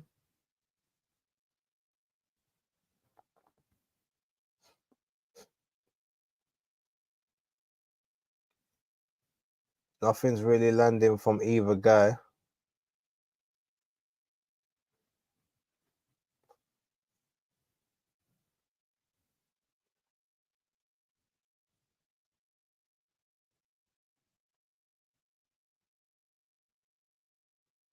Okay, another 1-2-1 there.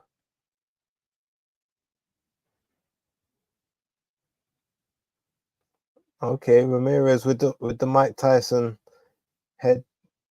All right. The little bobblehead tactics now.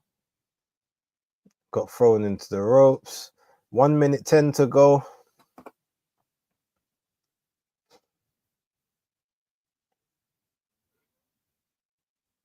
I can't lie, people. This fight is very, very boring.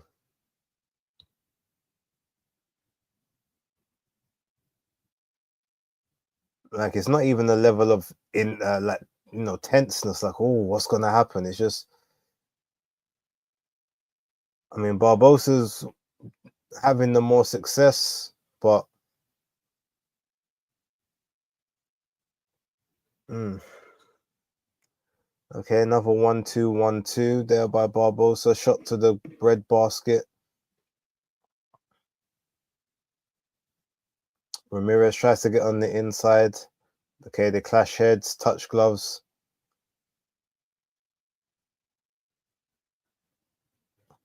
Okay, overhand right there by Ramirez. Gets hit with the jab afterwards. Gets hit with another jab afterwards. Okay, 2 right hands, a left hook, one in the corner as well. A couple decent shots there by Ramirez at the end of the round, but yeah. Shout out to G, man. Salute to Base, smashing the like button on the way in. Appreciate it. Thank you very much. Thank you very much. Shiz fight, just say it. Yeah, man, you know me, I'm quite happy to say that. And a lot of empty seats. You know, I think there was more people in the crowd when Zizu Al Mayouth was fighting earlier on in the night. So, again, for quote unquote Latino night, they didn't bring enough Latinos to the venue. And Fight Fan TV Live also says shout out to G-Man Boxing. Yep. I hope the move went well for you in the UK. I'm not sure. I can't remember which area you said that you're staying in. I think it was Hackney. But yeah, hope the move went well. You're settling in, and you get to all the presses and stuff that you want to do moving forward. And we'll do some work soon. I'm pretty sure of it. Jam down. Yes, the fight sounds as exciting as a 3-hour lecture on taxation. Yeah. So yeah, I'm trying to do my best to make it exciting, but I can't. It's very, very pedestrian at this point. But we are in the 5th round, 2:40 to go. Barbosa's keeping distance, and Ramirez is trying to close the distance.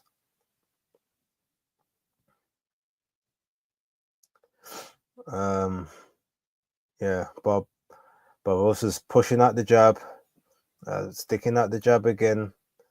Ramirez tries to jump in, full short. The jab popped out.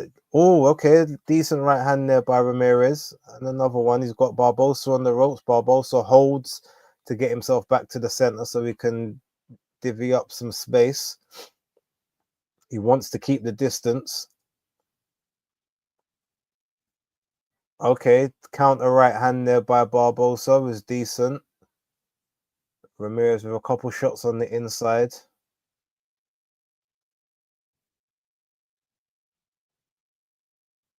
Okay, nice little counter right hand there by Barbosa, punching in between the shots.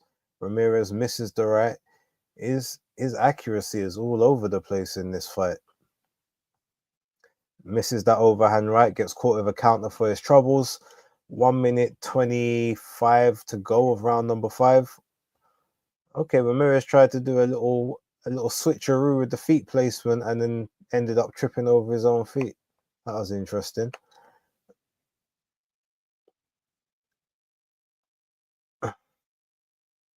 Both guys just gesturing and feinting on the inside. Barbosa still trying to just hold range in the center of ring.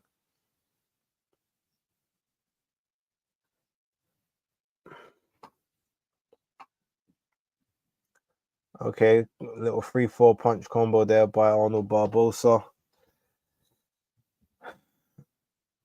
I can't lie, I think Mike Tyson was moving better than Ramirez, you know, because like, oh, okay, Ramirez just tripped over his own feet there, fell over, but all right, touch gloves, 30 seconds to go of round number 5.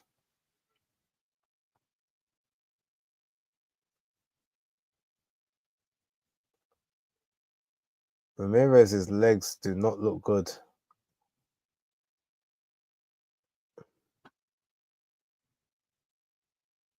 He looks very top heavy. Okay, decent shot there by Arnold Barbosa, but just angling away, tries for the backhand uppercut right at the end of the round. Yeah. Oh yeah, Stratford just across from Hackney Bridge. Looking forward to doing some work. Yeah. Okay. Yeah, Stratford's actually closer to me than Hackney, so definitely. I go quite close to there most weeks anyway, so yeah. Was the AJ? It looks like Ramirez is doing the better work. Probably 1 round, 3 rounds so far. Do you think so? I think Barbosa's landing more shots. Like Ramirez is missing more than he's landing at this point. He's had a couple of decent ones, but yeah.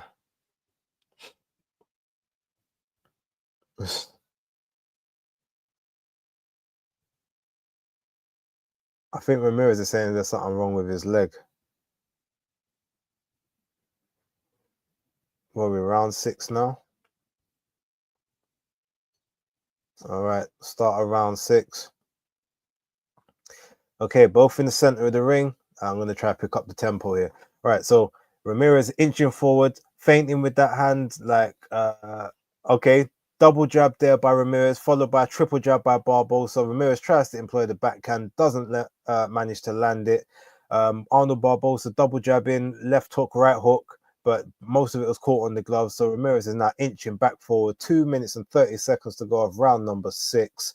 And Ramirez tried for that lead backhand, but missed that.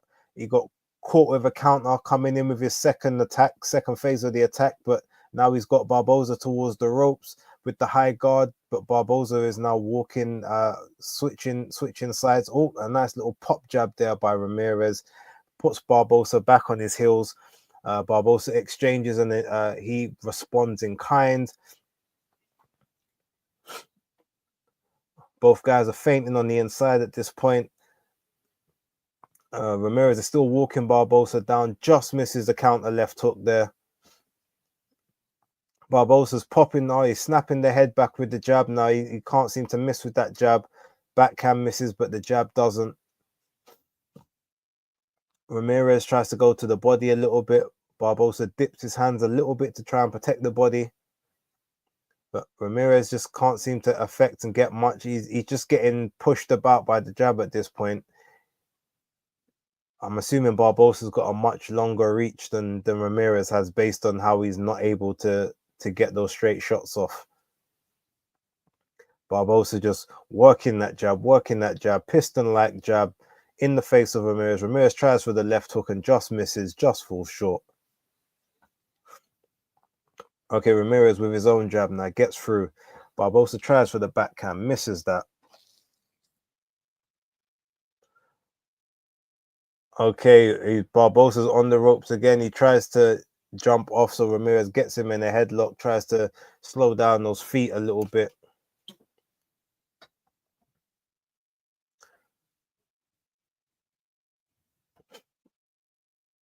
Okay, big shot there by Barbosa to the body. Okay, another big shot there to the body. Ramirez doesn't seem to like these. It doesn't look like he's happy with his body shots. Oh, okay. Misses the right and the left cross there. Left hook, sorry. Does Ramirez. Okay, a little sneaky uppercut on the inside there.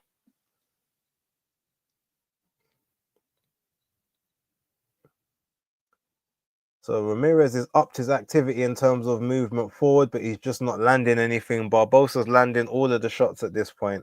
And Ramirez just can't seem to get anything going. I feel like Barbosa's winning this fight at a canter at this point. Like Ramirez has got to take some chances, or he's got to do more work from the outside getting in.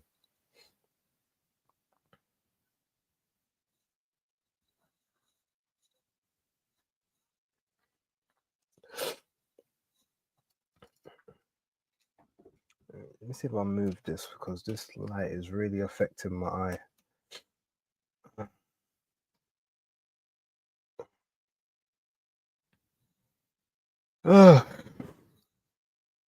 So glad I'm not scoring this fight. Although, to be fair, I think it's like 5-1 Barbosa.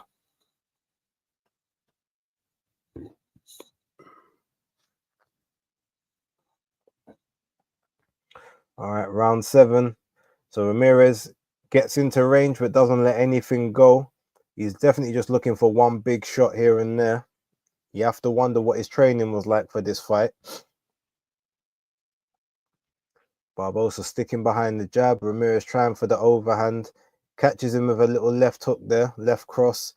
Right uppercut misses by Barbosa. Dig into the body is Ramirez. Okay, Ramirez is on the front foot now. He's managing to affect these shots. A couple big shots going in. Ramirez is with a little salvo on the inside, body and head. He's starting to pick up the pace a little bit now, it looks like. Arnold Barbosa is trying to slow the pace back down. Catches him with a little a leaping left jab there. And another jab to the head. Another jab. It's a jab by Ramirez this time. He's on the inside, but he's just not throwing when he gets there. Like, dig to the body. Do something. All right, little shot up top. Okay, little left hook there. Okay, little backhand there by Barbosa. Ramirez eats it, gets on the inside, tries to hit a few shots to the body. He's back in close. He looks like he's trying to be a counter puncher now as Ramirez rather than leading the dance. Okay, a couple big shots there by Ramirez on the inside. Bangs his gloves together. 1 minute 30 to go of round number 7. Okay, nice 1-2 there by Arnold Barbosa. 1 minute 20.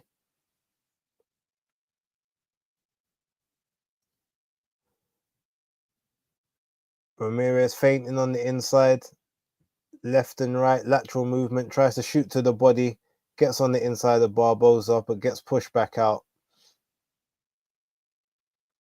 Okay, 2-1 by Barbosa there. Ramirez is still throwing from outer range. Barbosa with a double jab.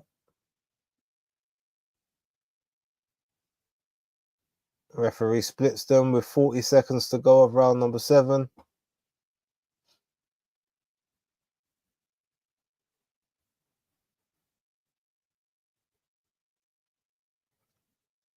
Both in the center of the ring. Ramirez is feinting. Barbosa is just still just trying to pepper with the jab. Little half step back here.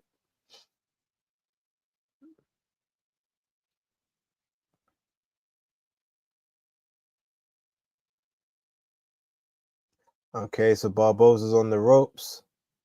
Ramirez just walking forward. A couple shots to the body by Barbosa. Exchanging jabs. Barbosa gets the better of that round again.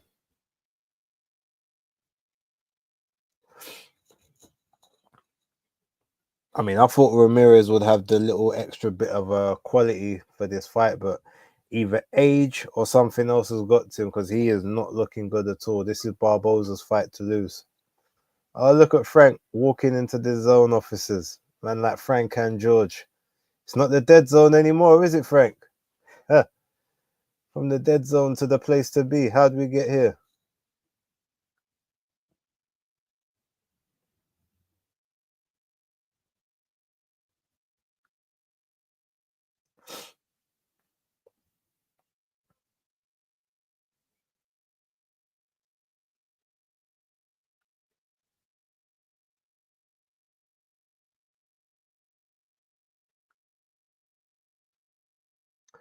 All right, round 8 looks like.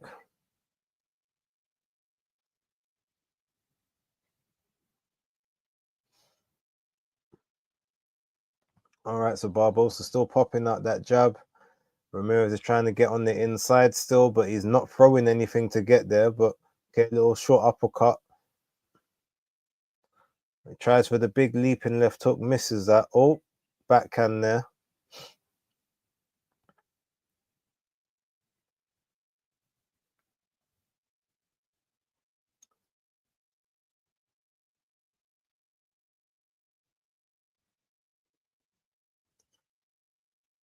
Okay, Ramirez has him in the corner, but again, just the timing, the range, distance management, it's none of it's really there.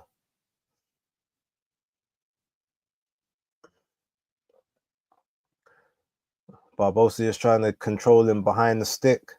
Happy to be boxing on the back foot. Not trying to take any chances.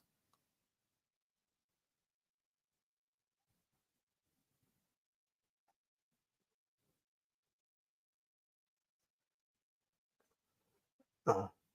Ramirez is missing everything at this point.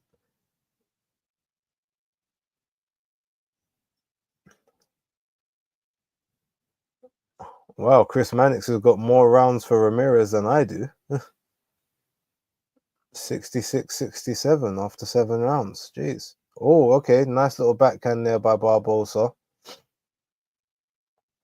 Oh, okay. Little decent shot there by Ramirez. Let's see if he can build any momentum off of that. 1 minute, 10 seconds to go. Round number 8. Barbosa's just still working the turnbuckles. You must think this is a WWE strap match the way he's circling those turnbuckles.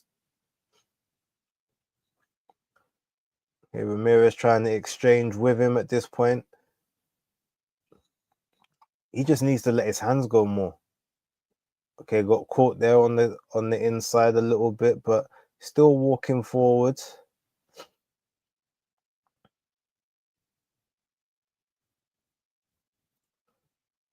I got a feeling Ramirez is going to retire after this fight. I can just see it. I can see it in his movement.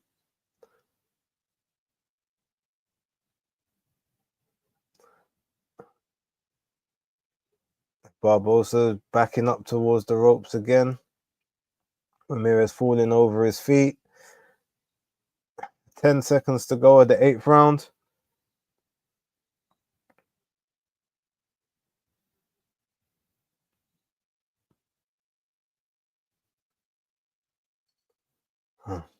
All right, ladies and gentlemen, I tried, didn't it? But I can't make this fight more exciting.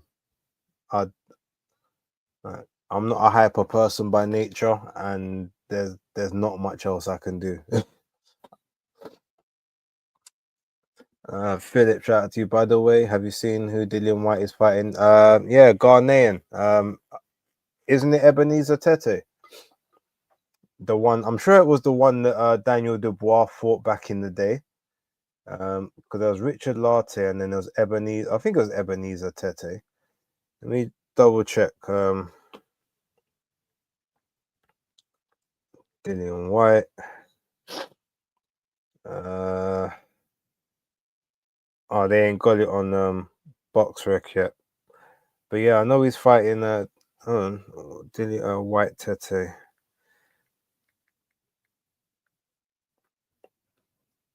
Yeah, Ebenezer Tete. That's what I thought.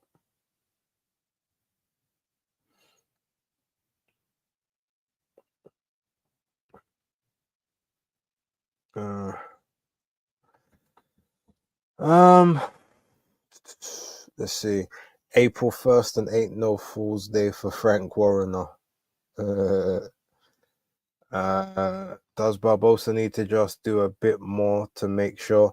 No, I think he's winning these rounds comfortably, to be honest, because Ramirez is missing everything that he's throwing. And Barbosa's not about trying to take them chances.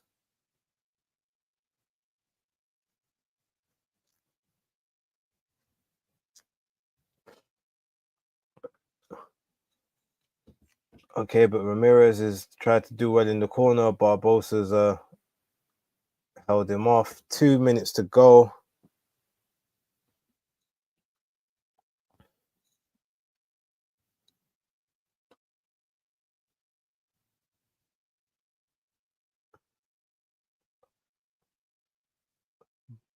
Barbosa with that Pez dispenser jab, the way he's just delivering those shots to the face.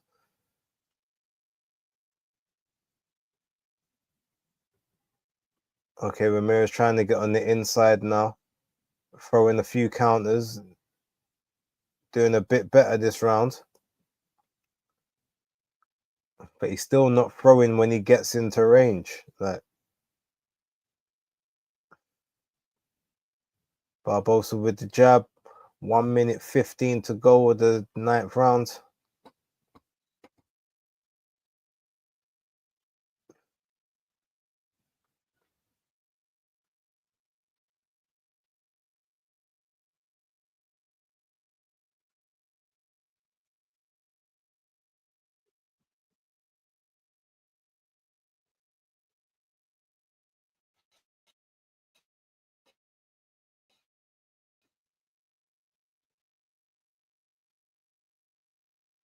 5 seconds to go of round number 9.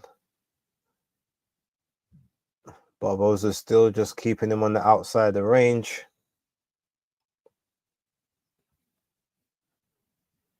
30 seconds to go.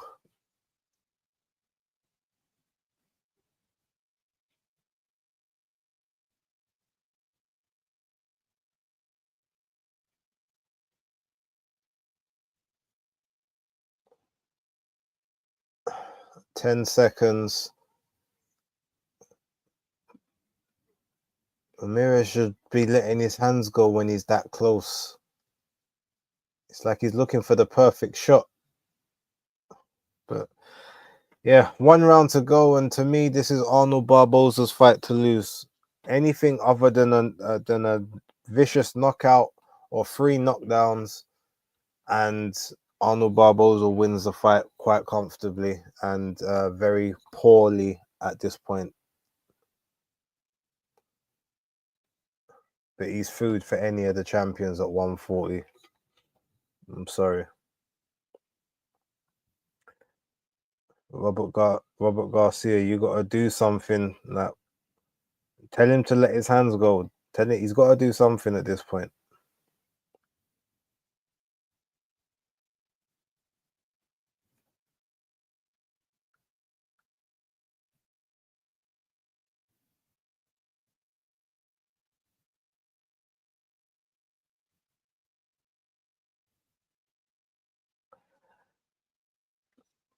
All right, 10th and final round. They touch gloves.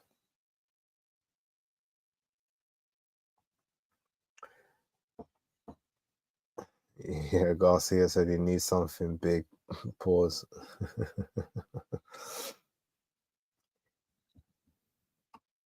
All right, so feinting on the outside of range again.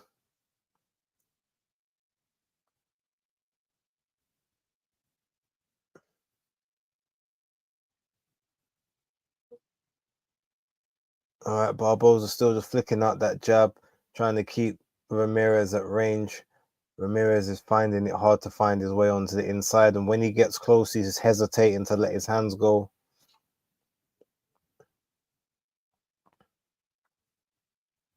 Okay, a couple jabs to the body there by Ramirez. Probably should have been doing that from about 3 rounds ago.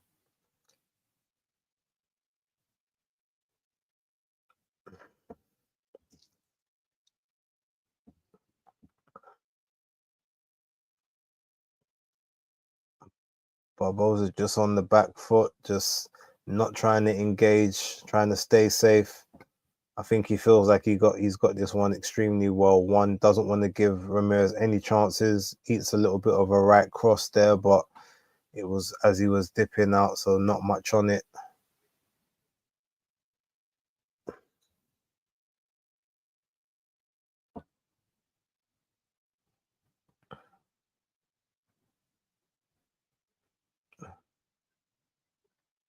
The fact that Ramirez can't seem to even get the accuracy when Barbosa's right in front of him in the corner, not moving, is concerning. I definitely think this is his last fight. Barbosa's gone back to southpaw.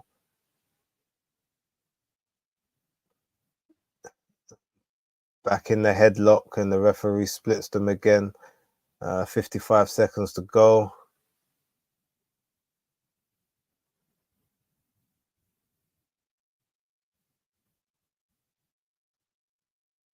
Okay, a couple big shots there by Ramirez, but Barbosa's not really concerned.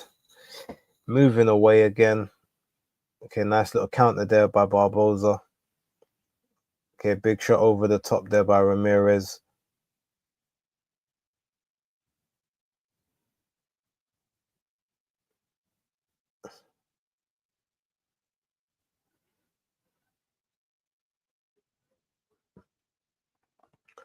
Okay, nice little counter there by Barbosa. Last 15 seconds of the fight.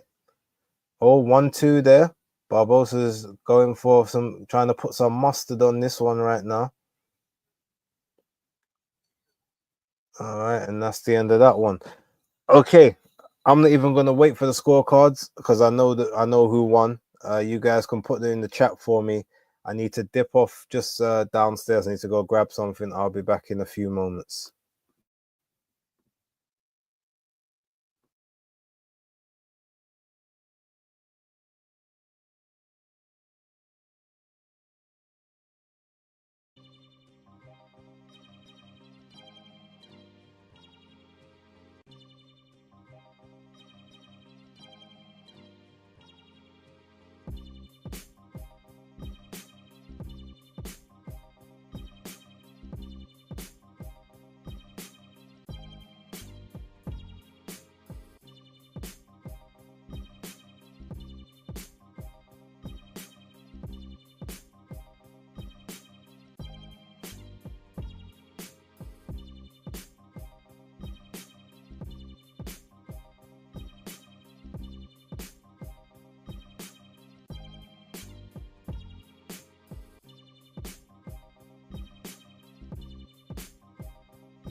back. But yeah. What was the... Can someone tell me what the scorecards were, please?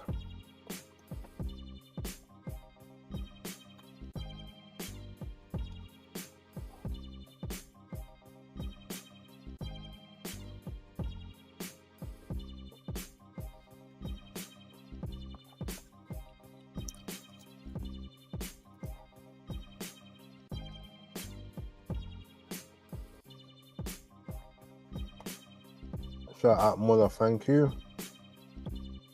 97, 93 twice, 96, 94. Sounds about right, to be fair. 97, 93 and 96. I don't know if I could give Ramirez 4 rounds on that.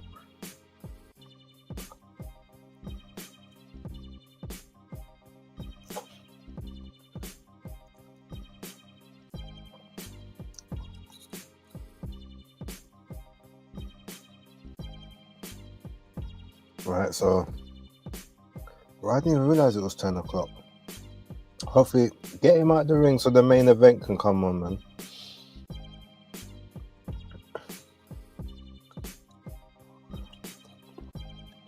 I gotta admit. Okay, 96, 94 times 2. Every fight on this card, apart from this fight, was actually good. So, the Akhmedov and Duarte fight was a really good fight, even though the scorecards were atrocious.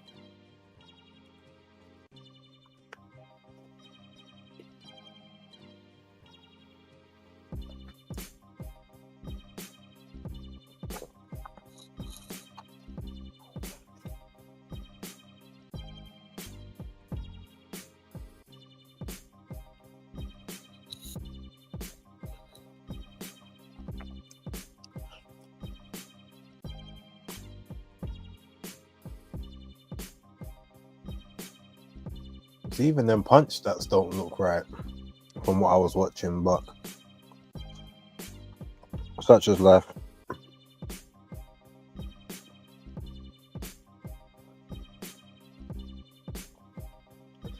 One more fight to go, and only one knockout in the whole card.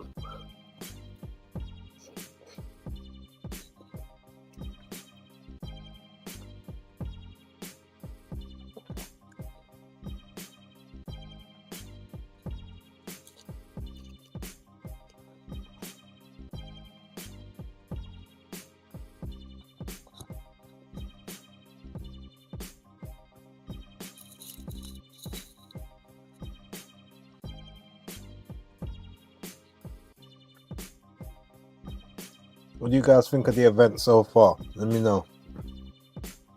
Remember, if you're new, hit that like button.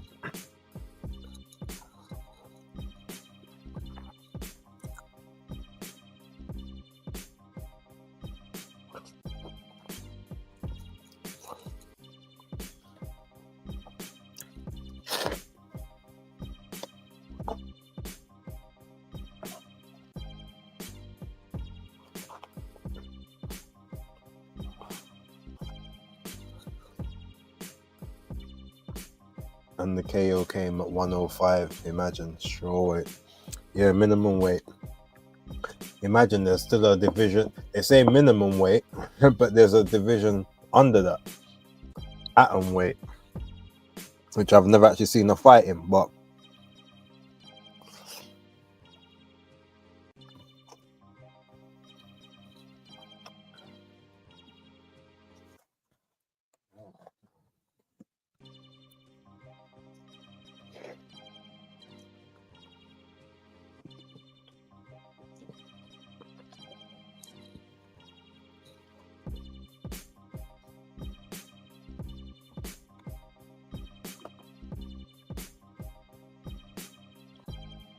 I feel like turnaround times have been good between fights. The earlier ones, yeah. I'm not so sure if the last couple have had the same level of consistency, but that's why I can't get in line with minimum weight name, as it's not the minimum. Yeah, I hear that. Maybe it's the minimum weight for relevancy.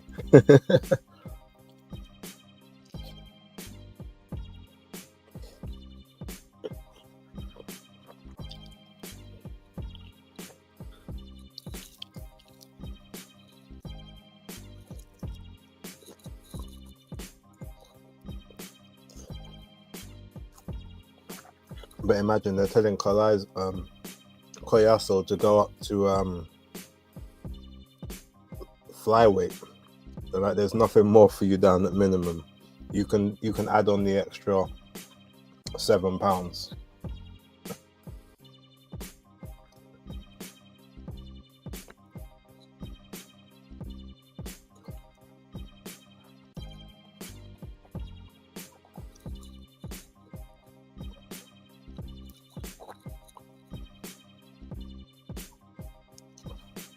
All right, Fury Usyk. I wonder what the trailer for that's gonna look like, if they're gonna bother do one.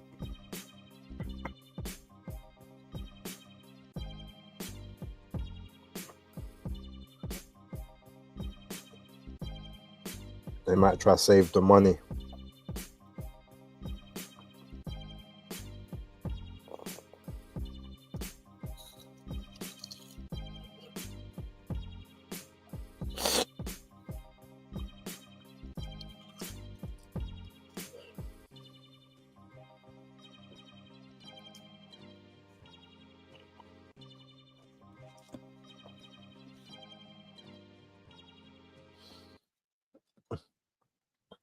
Is anyone watching the Jones fight? Let Philip know. Muller says he plans to. Let man get the other 2 belts first to become the first Puerto Rican undisputed champ. No, that's Amanda Serrano. That's already been taken, I'm afraid.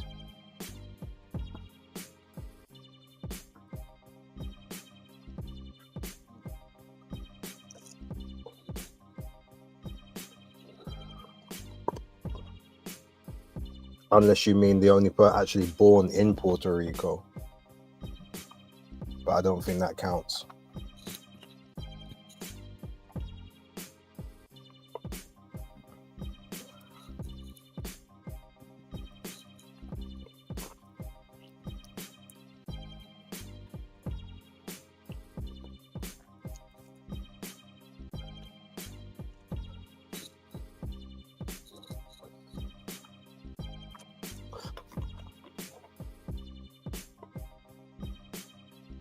Yeah, might as well save the money. We don't need no new promo vid for Usyk Fury. I hear that. And Philip says, I think Jones might lose tonight because Drake put a bet on him. Well, we'll see. Okay, yeah, first man to do it. So, okay, shout out to Amanda. Yeah, man. Big shout out to Amanda. She done her thing. Even though her Jordan especially was acting like a bit of an idiot yesterday, but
shout out to Shizzle Manizzle.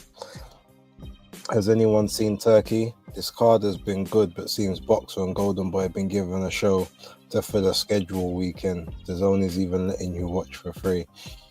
I haven't seen Turkey in the building, but maybe he'll turn up for the main event. But if they was given it to just fill a slot, I mean, I'm sure Eddie could have done a better job. Or even Frank could have loaned a couple of his people to his own so that they can get ready for the market in April.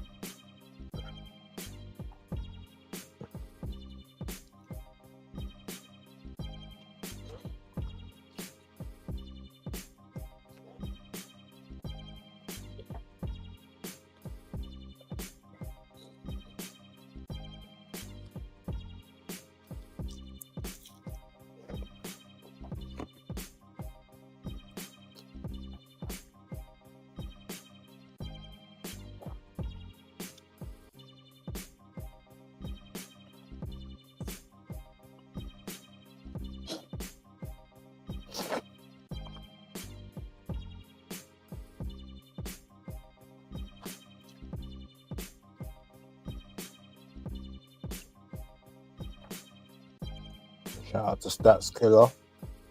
Do you think Jake Paul has what it takes to beat Usyk?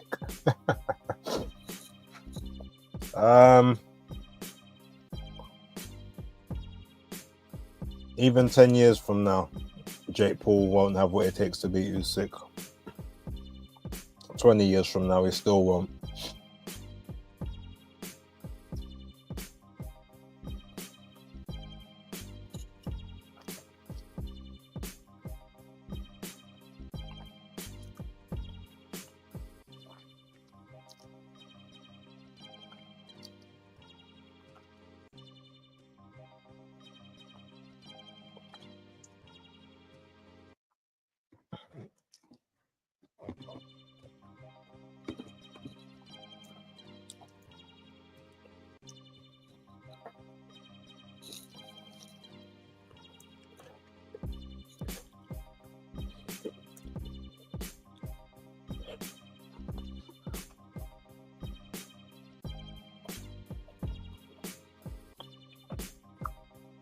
Is that Lyndon offer?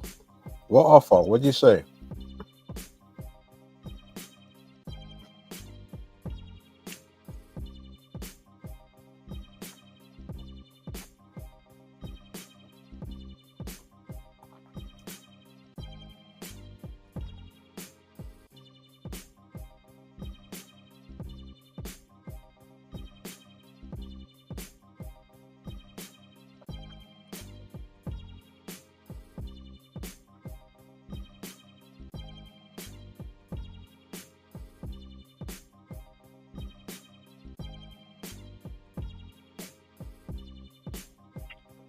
Okay, looks like we're getting ready for that main event now, finally.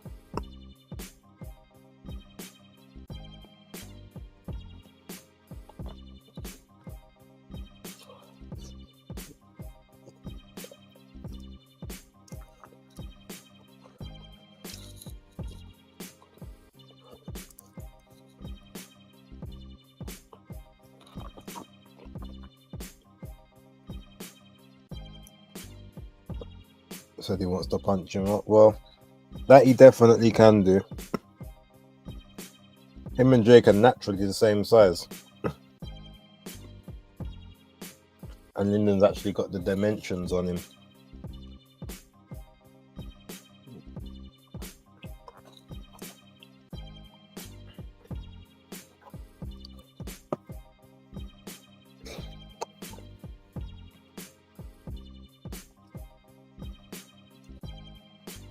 Has anyone mentioned how empty it looked in there? Yep. I realised we've addressed it on several occasions, Philip.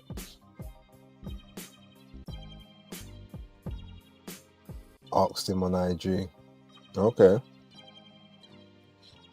Spell check Artur Beterbiev asked him on what can he do in the ring against the undisputed champ. Okay. Barbecue ribs, Raymond. Shout out to you. Any new people in the building? Hit the like button. Okay, what's this? Horny Right TV. Saudis don't care about boxing. All right, fair enough. What's everyone saying about the main event? Who you got? I've got Zurdo. Points decision. I think the movement's going to be too much because Billam-Smith had mad trouble with Masternak, and Zurdo's got better movement than him.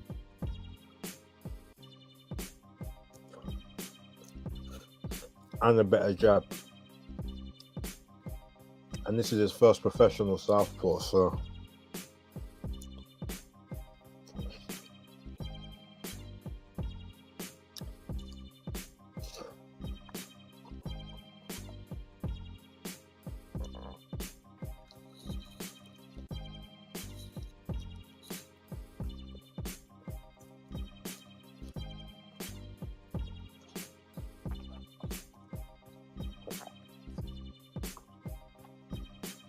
Tuma Pattaya will win.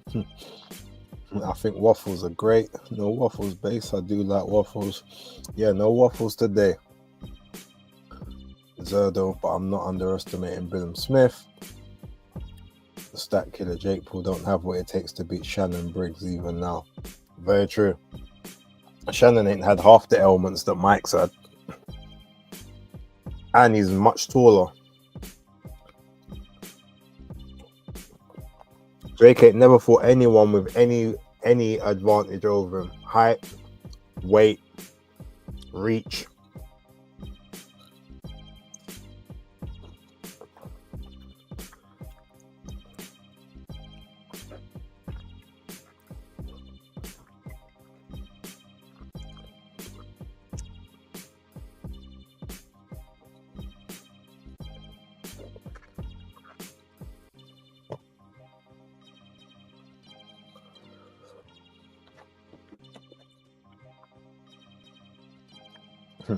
But Jake beat an all-time great.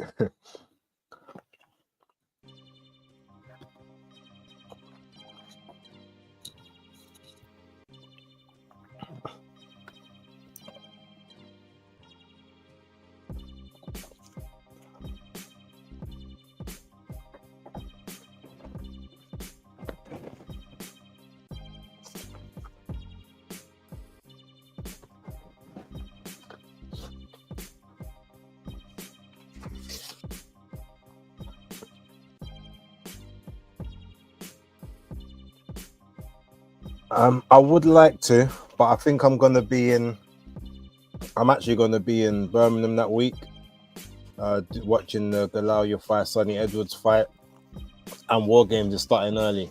So instead of starting at like 1 o'clock, it's actually starting at 11. So I probably won't be back from the fight in time. But if it's possible, I will definitely try, because I do love I'm definitely going to be doing the one on the 14th of December, the Saturday night live. Oh, no, Saturday night's main event, so I'm definitely going to do that one. But if I can, I'll do Survivor Series. I'm surprised David Hay ain't slapped someone up at these events and drew a mad payday. I'm surprised because Hay is a lover, not a fighter these days.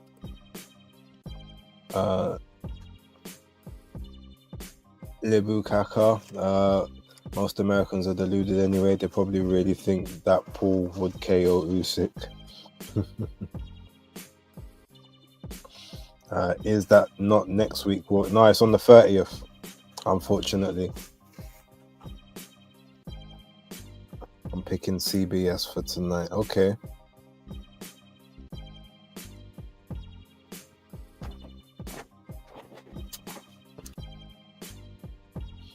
Okay, both guys are in the ring. I just need to go. I will be back in 1 second.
Right, I think Waffle CBS will get beat badly.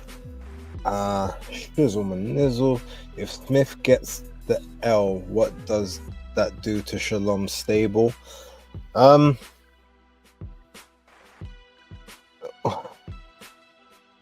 I don't know. It's he'll have to start investing heavily in a lot of the women's talent that he's got, because Vidal Riley maybe do something. Ben Whittaker needs a rebuild. That's me. Fraser Clark needs a massive rebuild if he's still going to carry on. I guess all he'd have left is Martin Bacoli. He'd have to like push him heavily and hope that he does something. But yeah, I think Riakpor's gone. Bacoli's gone. They got rid of a lot of the stable. Callum Simpson. Yeah, there's not a huge amount left. That guy. I've gone with Ramirez, split decision, rooting for CBS. I hear that. CBS points, and I think he'll put Zurdo down. Interesting. And let's go CBS. Shout out to Mark Lums. If you just joining, please hit that like button. Fight fan and Bawatsi will need a big push. I think Bawatsi's getting Queensbury. You've heard what our lovely co-host has been saying. These guys are fighting to see who hands the belts over to Opataya. Shout out to Peter. Where has Cruiser Richard gone to? I don't know. He's fighting on a card in Africa, and on the, I think it's the 14th or the 15th of December. And apparently he's hitting Bridgerweight now instead of Cruiser. So I can't remember who he's fighting. Some nondescript opponent. He actually, if it's in Africa, it might. I don't know if is Dillian White on the same card. I don't know where Dillian's fight is actually being held, to be fair.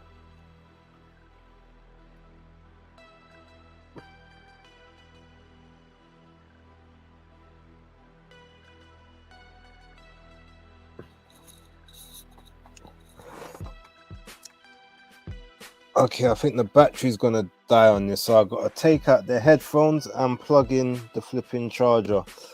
Guys, let me know if the sound quality dips. If it does, apologies.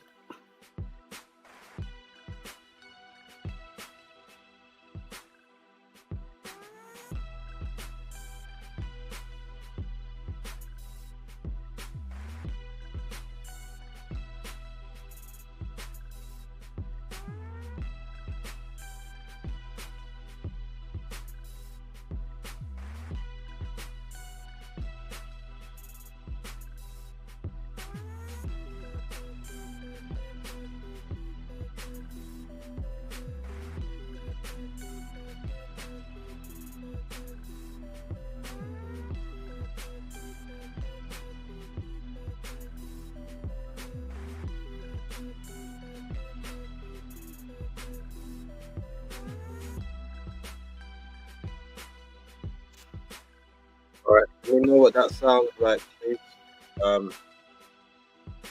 Sounds clear. Okay.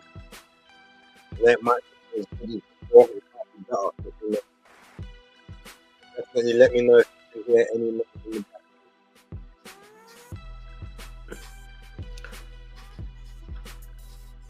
All right, it's fighting in Gibraltar. Thank you. Cheers, Mola. Thanks, Philip. And Ebenezer Tete is my favorite fighter, future pound for pound superstar. Okay, I've got my new Alex Bellotti in the building. I think CBS is British level, but I watched Zurdo's last fight at Cruiserweight and he didn't look that good. All these belt holders apart from Bradus ran from Opataya. Now Zurdo looked very good in his last fight.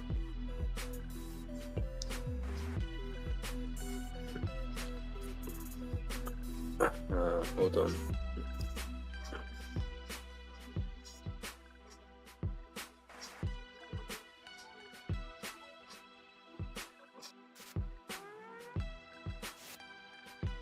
All right, what's that?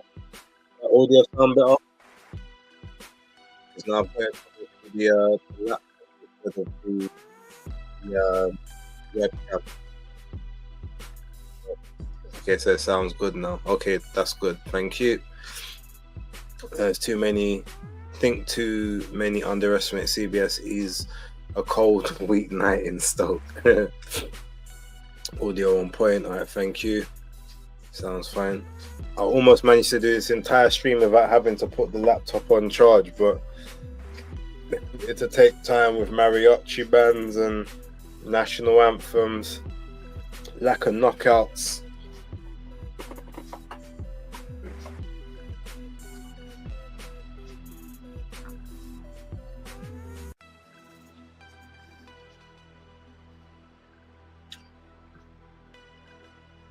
Okay. So referee brings them both to the center.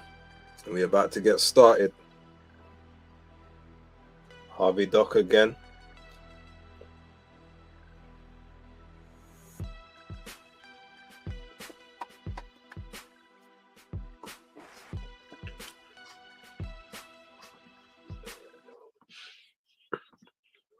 Okay, so umpire says Ramirez looks fleshy. Is Malik Zurdo's assistant or main trainer? He's a part of the team. He's the assistant, not the main.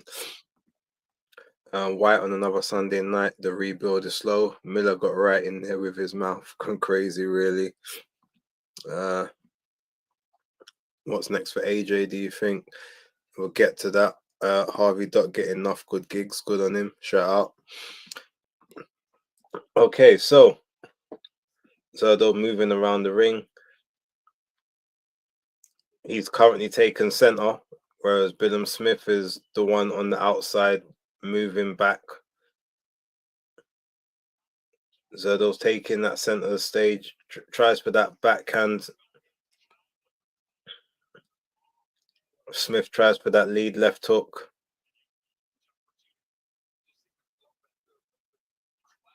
Okay, nice little shot there by Smith. Oh, a couple big shots there to Zurdo. He's got Zurdo on the ropes. He holds on to him to push him back to the ropes to try and work a bit. Ramirez tries for the uppercut on the inside, digs a shot to the ribs. A couple big shots there by Ramirez.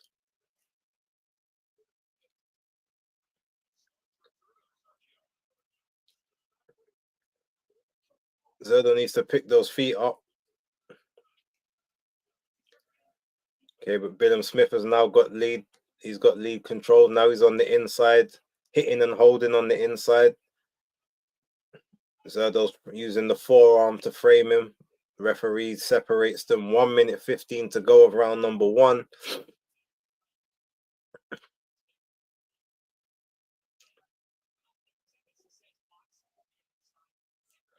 Jab to the body by Zurdo. 1 minute to go. Oh, okay, backhand there up front. But he gets caught with Zurdo gets caught with a straight right as well from that southpaw stance. Little 3-punch combination there by Zurdo, but all of it on the guard. Okay, big body shot there on the inside by Zurdo to Smith, but Smith walking forward with the high guard.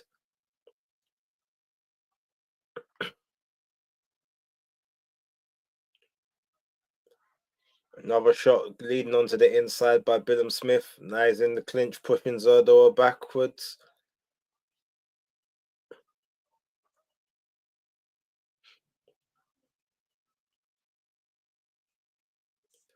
Zurdo with the backhand just misses, it looked like. Okay, big shot on the inside there. Zurdo's got Smith in the corner, both pushing on each other. Oh, Smith, couple big shots there right after the bell by Zurdo. That's definitely a Billam-Smith round. IRS are to love when Doc submits them taxes. Yeah, he might claim his residency is outside the US at this point. Oscar. The IRS are going to love when Doc submits his taxes. Oh, okay. CBS lead right is nice. Yep, Nice job, CBS. Yep. That was definitely a clean CBS round. Zurdo's got to pick up them feet like he did against Gulamari and can't just be sitting there.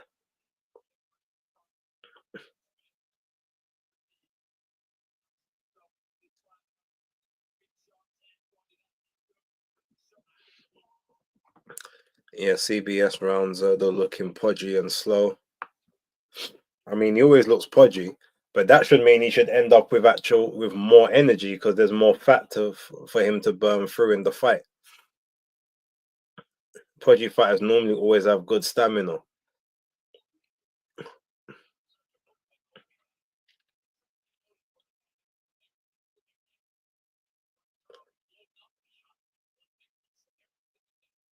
All right, Zurdo's controlling center of the ring again. Smith on the outside.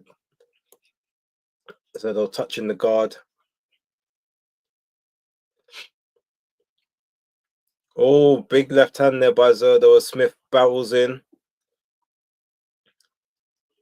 Smith's looking to set up that backhand shot. Trying to disguise that left. Zurdo with a big shot to the body. Now they're both in the clinch again. Harvey Dock breaks them. 2 minutes, 5 seconds to go. Both in the clinch again. Billam-Smith holding on to the head.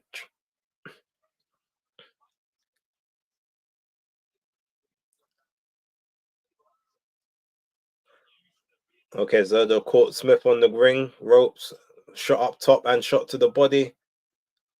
Another shot to the body there by Ramirez.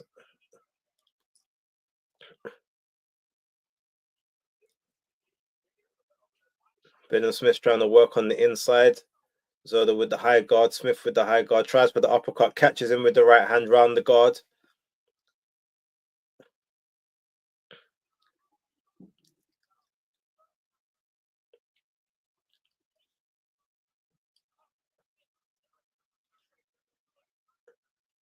Zurdo's looking a much better in this round compared to the first one.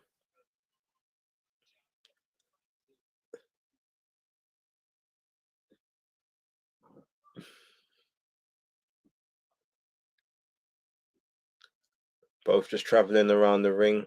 Zurdo's trying to find a couple of openings, both back to the center. But Billam-Smith is the one that's moving. Zurdo's holding that center at this point. Back in the clinch again with 40 seconds to go. Couple shots on the inside by both guys. Nice shot through the guard there by Zurdo. Slips the left hook by Smith. And again.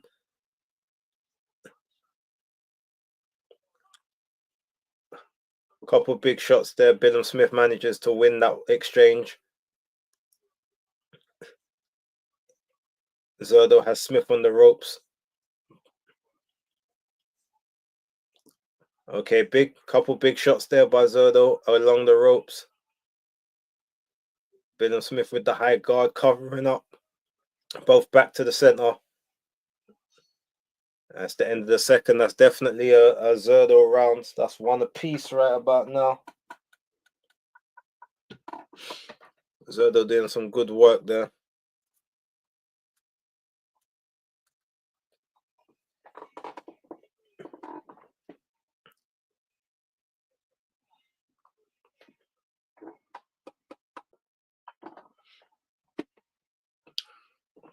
Yep, Zurdo round. Zurdo done decent there. 1-1. 19-19. Man, that fight fan being accurate. But he looked like he can get hurt to the body. Yeah, I hear that. I think both of them can, to be honest. But again, Zurdo might have a little bit of extra padding around the body to, it won't be hitting straight muscle. It'll be hitting piece of the flab just before it gets there. It might be able to absorb a couple of the shots a bit better. All right, round 3 starts off. Both in the center of the ring again. Ramirez is trying to go to the body. He's trying to slip on the outside. He's got his foot on the outside of Billam-Smith's. Smith is trying to step on the front foot to keep him in place. I'm seeing it. Both exchanging. Zurdo with a 2-3 punch. Smith slips, it looks like.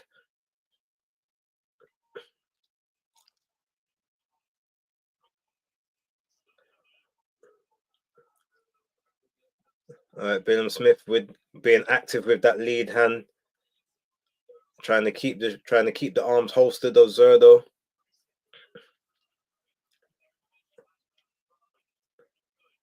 Both engaging that lead hand. A nice little jab there by Ramirez. Billam-Smith's in the corner, tries to fight out of it, goes into the clinch. Referee separates them. 1:55 to go. Billam-Smith is still stepping on Zurdo's foot. I'm seeing it. I'm seeing the tactic here. Zurdo with the big jab to the head. Pushes Smith off.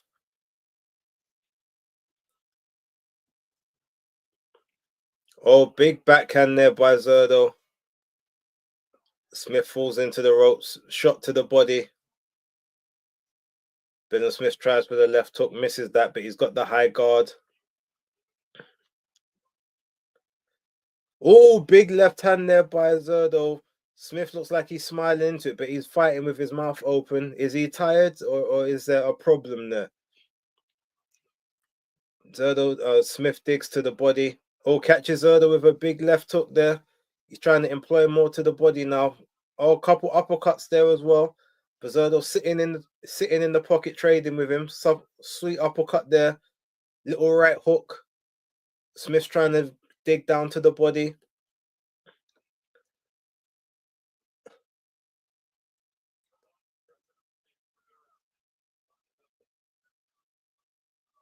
Ramirez with the 1-2-3 digs down to the side. 30 seconds to go. Both just sitting, resting on each other at this point. 1-2-3 by Zurdo, and he backs out. 1-2. He pushes Smith off with the shoulder. 15 seconds to go. Another shot to the body there by Zurdo Ramirez. Oh, 1-2-3-4. Big left hook there by Zurdo Ramirez right at the end of the round. That's another Zurdo round right there.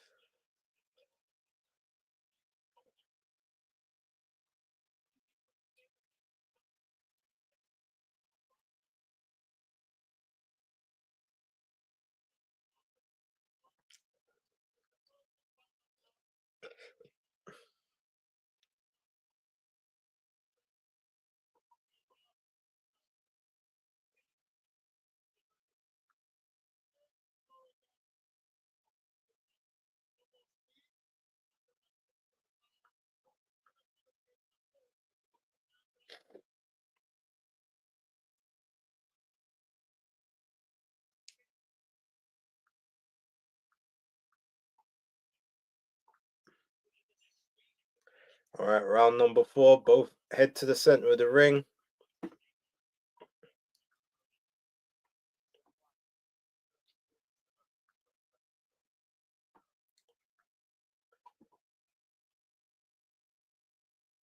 All right, Zurdo is trying to hold center.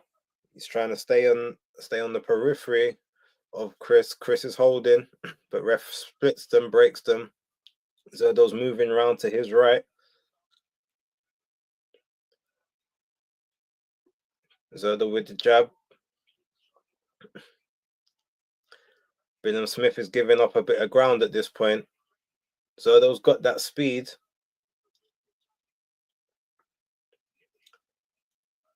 Pivoting around the guard, making Smith have to turn with him. Smith trying to employ the lead hand at this point.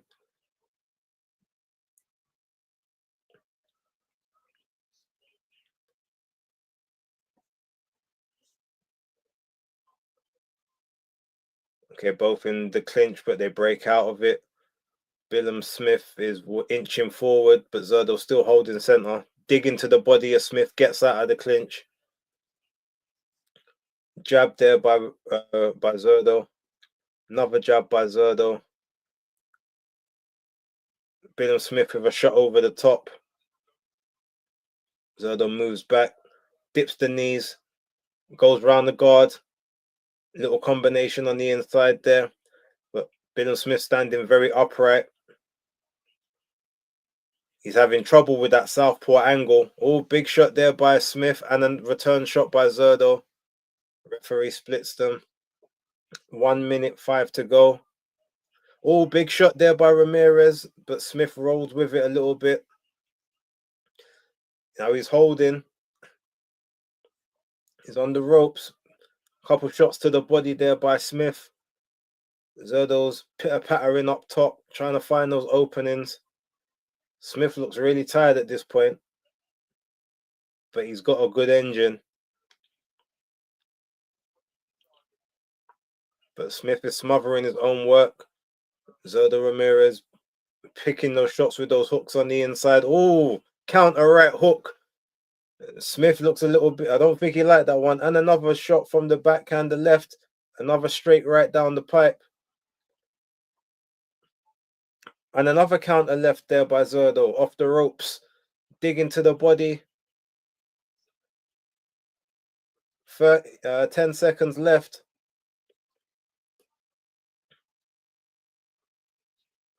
Another big shot there by Zurdo, and another Smith with the return, but Zurdo with the left hook up top, and another left hook up top right at the end. And Smith's eye is his eye is busted up pretty badly at this point. That is right on the, that's on the eyelid, and it's in a place where they will stop this fight if that gets any worse. Oof. Okay, we're gonna have to keep an eye on that one.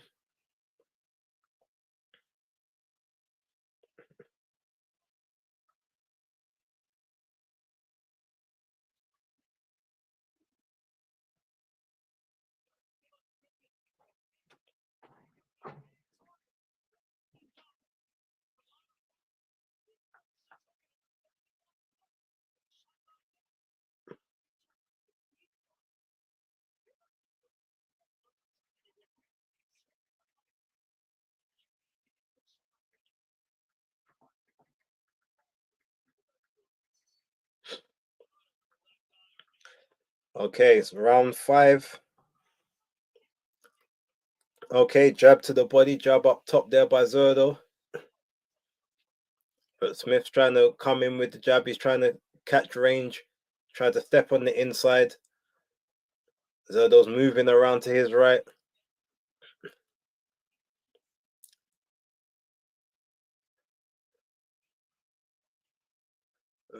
Billam-Smith is having trouble with that southpaw angle. He doesn't know how to cut it off. Tries for the straight right, misses that.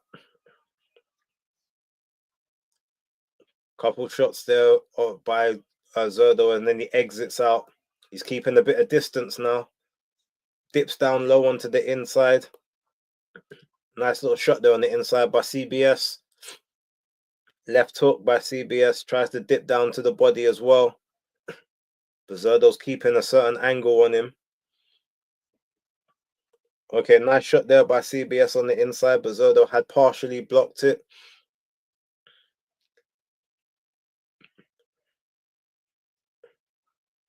Okay, left hook there by Zurdo. Smith tries for the uppercut, misses that. Okay, catches him with the right hook, partially blocked on the gloves, but okay, uppercut there by Zurdo. Lead hand uppercut, left to the body, left uppercut, left hook, right hook, right. CBS is, this one is not going his way at this point. Couple other shots to the body. Ramirez with another dig to the body. Tries to go over the top. ZBS blocks it with the shoulder. Another shot up top there by Ramirez. And another just popping the head back with that backhand. CBS tries for a little combination. Tries to push Ramirez back head first. Ramirez on the ropes, catches him with a counter left hook to the chin.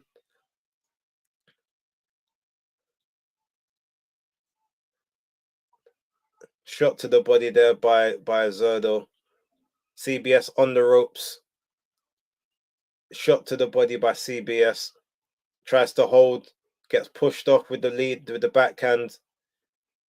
Exchanging. Close range. 23 seconds. 20 seconds to go. Ramirez is landing shots from angles that CBS just isn't imagining at this point.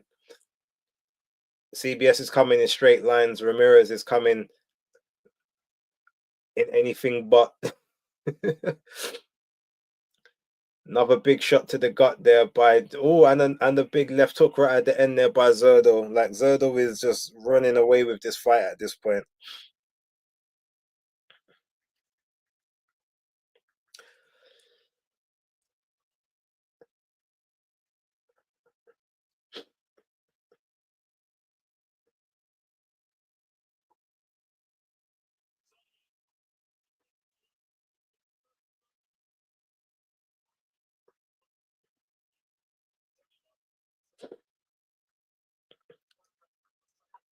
Let's see what the people are saying.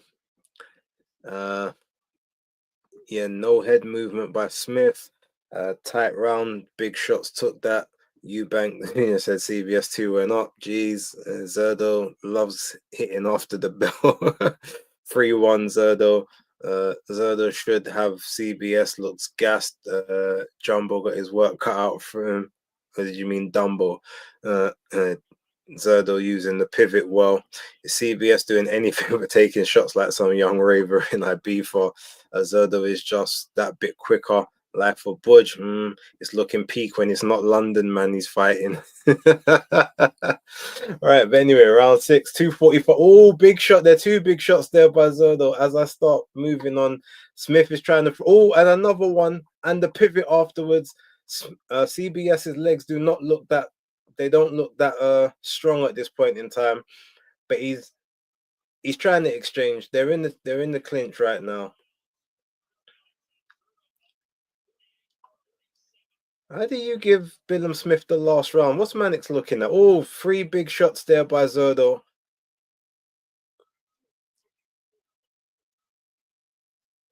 Another big shot to the gut there by Zurdo. He's smiling now. He's comfortable in the middle, just trading, just pivoting around the guard, swiveling around at this point.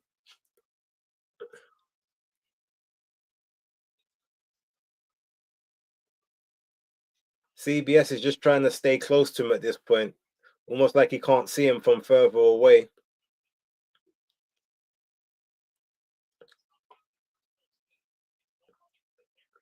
Another big body shot there by Zurdo.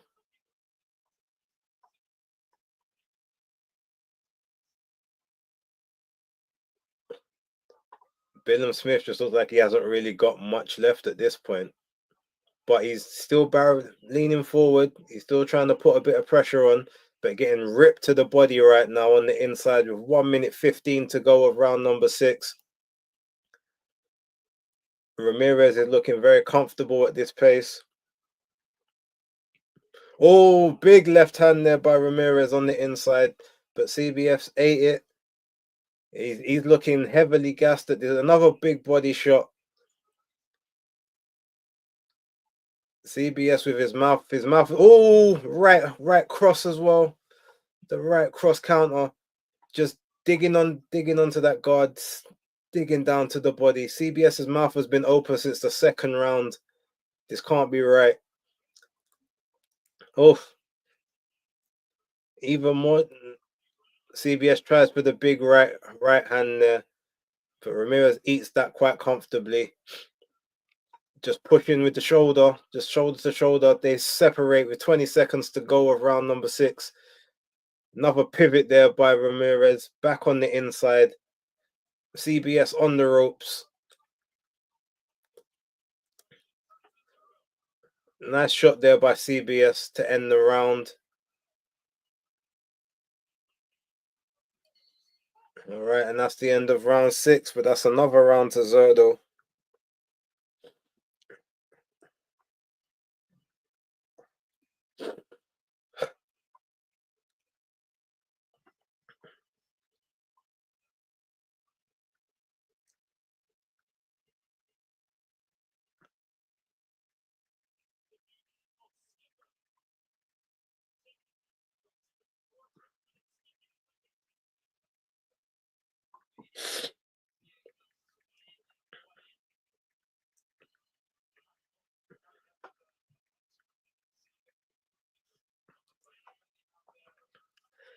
Yeah, CBS is knackered.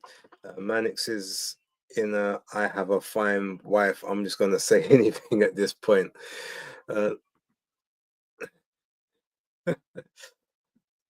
Smith rallying well, but looking peak. Yep.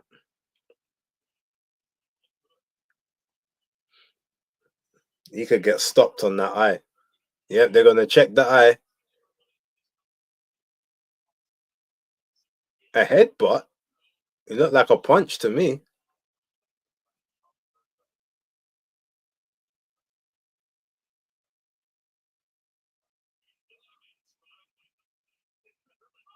Okay, well, they're letting it carry on. But they can't have, if it was ruled by a headbutt, then he's lost this fight. And if it was ruled by a punch, then he's lost his fight. So he's got to beg them not to stop it at this point. But Zurdo trips over the lead foot there, trying to get around the guard again. Couple big shots on the ropes. Oh, nice little uppercut there by CBS. He's trying to rally back. He knows that things might be turning. That doctor might affect this fight more than he wants. He's got to do something. Oh, eats 3 shots on the inside there. But he tries to come back with a short uppercut. 22 minutes and 20 seconds to go. CBS trying for the hooks on the inside. Oh, big counter left there by Ramirez. CBS trying to tie him up. Gets caught with 2 shots from a blind angle.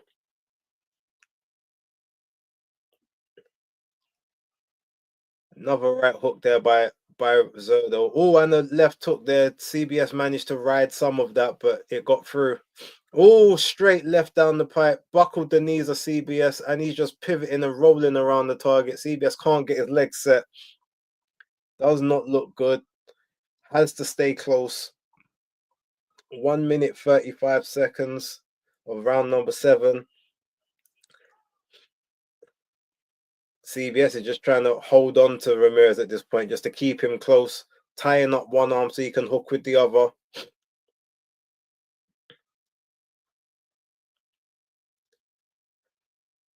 Right, Zurdo is circling around the ring. CBS is walking forwards, upright, straight lines, getting caught around the pivot again. CBS misses a wild right hand swing. 1 minute to go. Just more body shots by Ramirez, more shots to the head.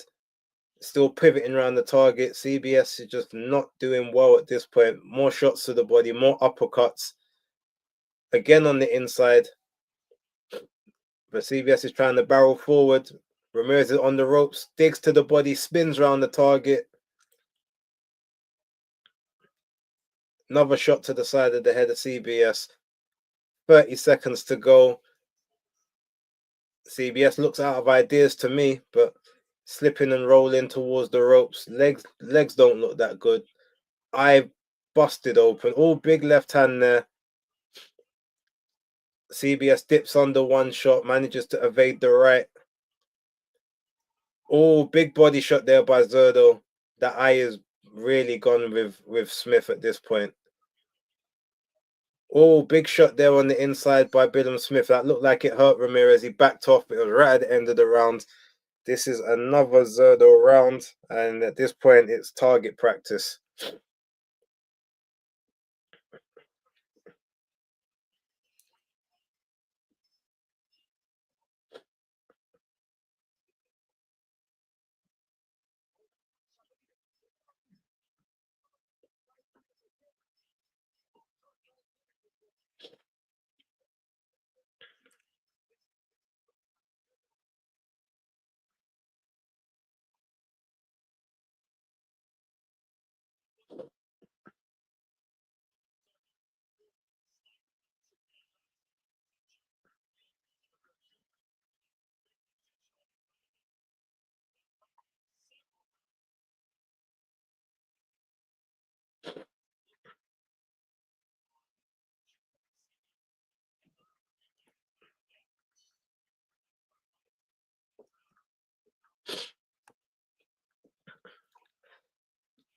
Maybe Malik Scott was right when he said that they were levels apart. But Zurdo still circling around the ring.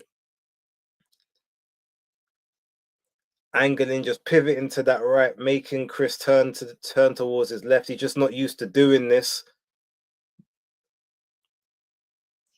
Another big body shot there. Looked like that hurt Chris a bit. He looks like he's slowing down to the body.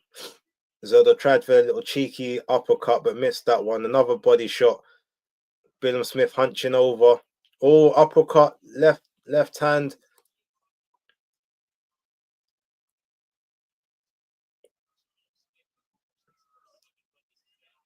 Okay, Billam-Smith tries for that big right hook there. More shots digging to the body by Zurdo. But Billam-Smith's trying to just stay close and hit to the body. Oh, 3-4 punch combination there. Landed, finishing at the body. Smith doesn't even seem to have the accuracy on his shots at this point. But Zurdo is just throwing punches from angles at this point. Nice little shot there by Chris Billam-Smith on the inside.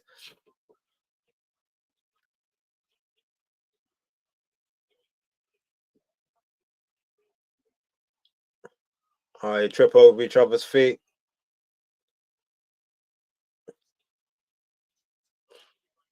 Oh, big shot there by Zurdo as he pivots round.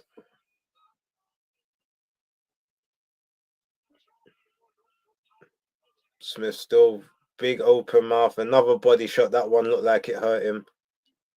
Oh, he gets caught on the counter there on the inside. Oh, 3-4 punch combination. Now he covers up.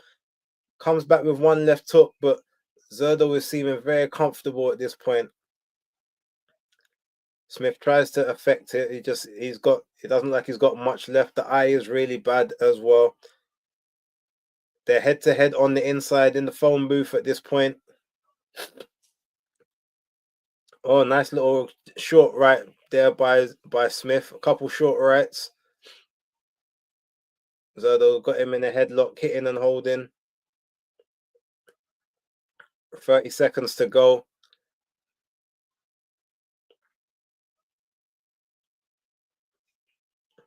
Oh,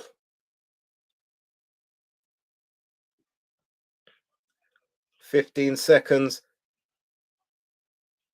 Both in the center of the ring again.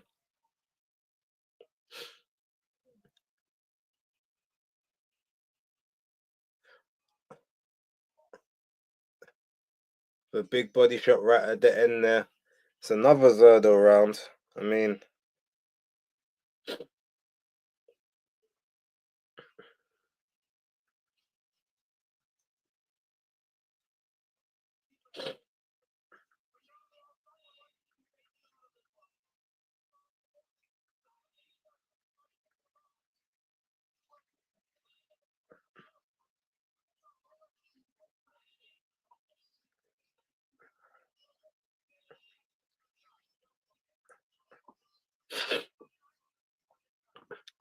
Sanisa married him. Did she need a green card or something? I thought she was already a US citizen. Yeah, she was born in East LA. She's a citizen. She must love him for some reason.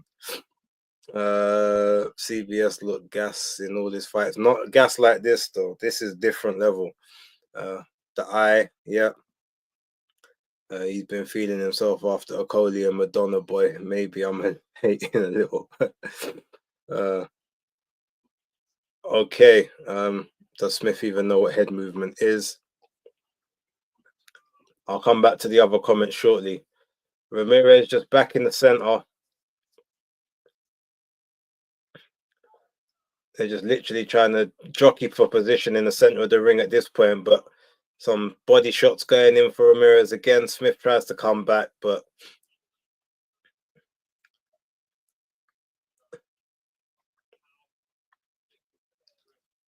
Billam-Smith walking forward in straight lines, and he's a bit square on at this point.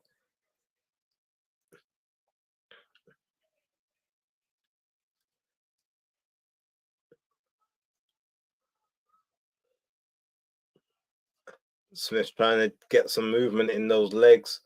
Zurdo's just being patient. Oh, pops him with the lead backhand. Smith trying to dig to the body.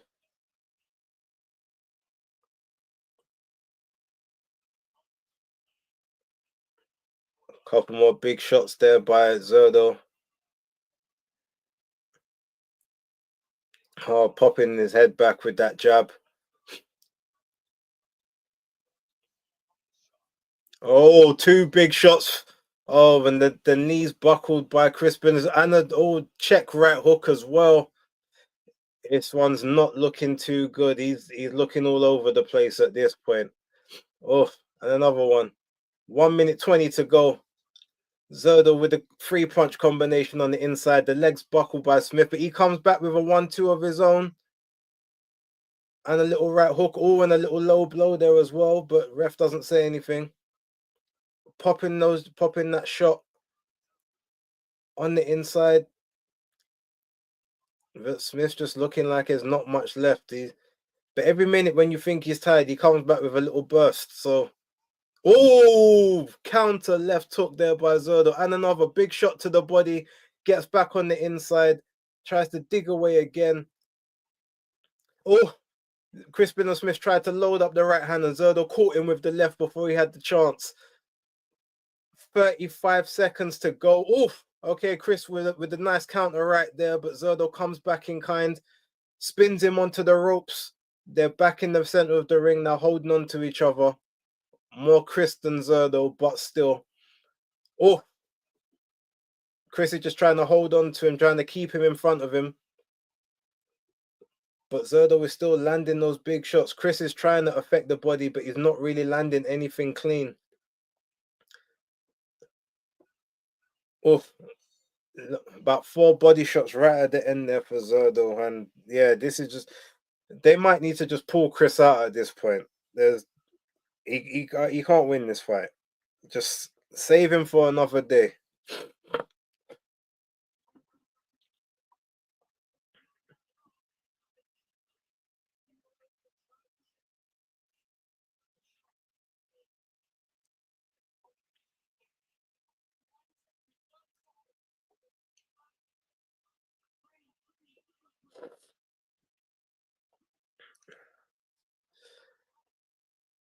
CBS corner should pull him out. Yes, they should. No power left. This fight is over. Pull him out. Zurdo is teaching these chicken and chips dons how to handle the Bournemouth youth. Yeah. Unfortunately, Malik Scott was right. It's a mismatch. Round 10.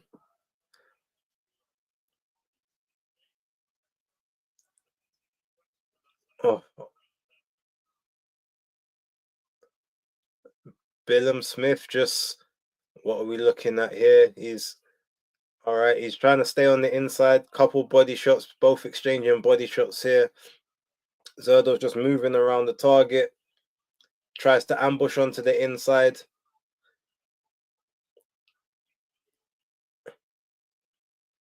Or more big shots to the body by both.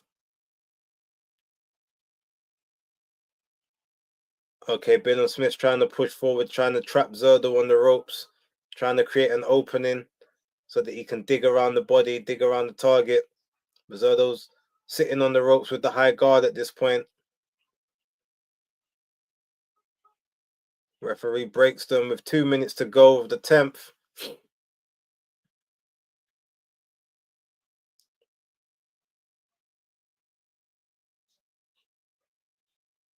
Oh, nice body shot there by CBS. That hurt Zurdo. He's definitely hurt. Oh, but they exchange shots there on the inside. Oh, but Zurdo comes back with a couple of lead backhands upstairs.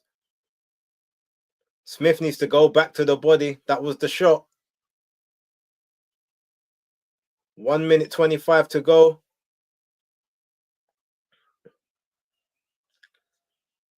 CBS still getting caught with shots. Harvey Dock separates them. 1:15 to go. Couple shots to the body there by Billam-Smith. He needs to go back to the body. Forget the head. The body's where you need to go. You hurt him with that body shot. Get back downstairs. Oh. Oh. Billam-Smith's doing quite well in these ones. He's still getting caught in the exchanges, but he's doing much better in this round.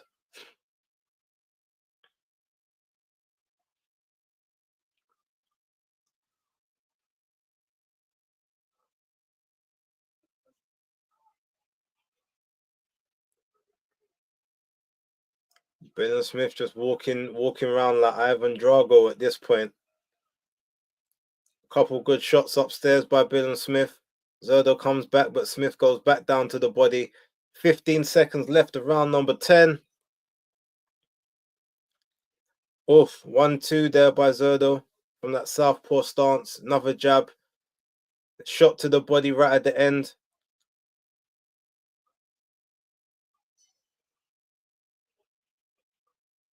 I don't know. That feels like a draw round, but I'm going to be generous. I'm going to give that to Billam-Smith.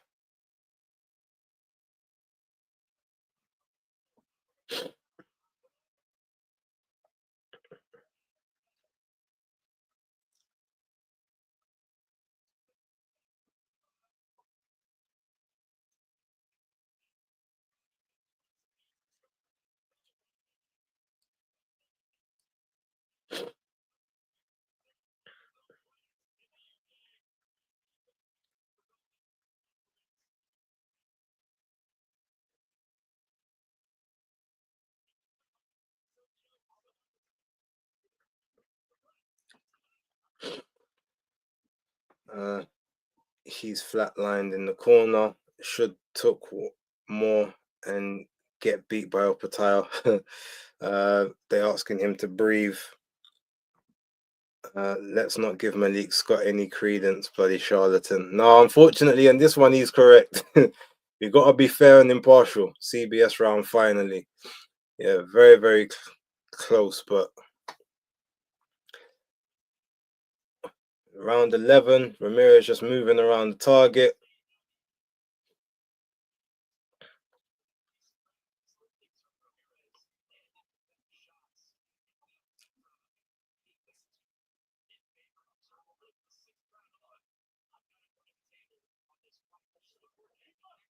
Okay, shot on the inside was a bit low. Referee's telling Zurdo to keep that up.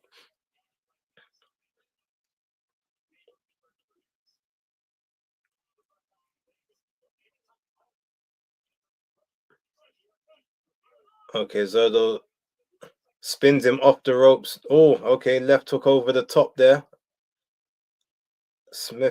Billam-Smith trying to go to the body. Zurdo's covering up nicely, finding those headshots.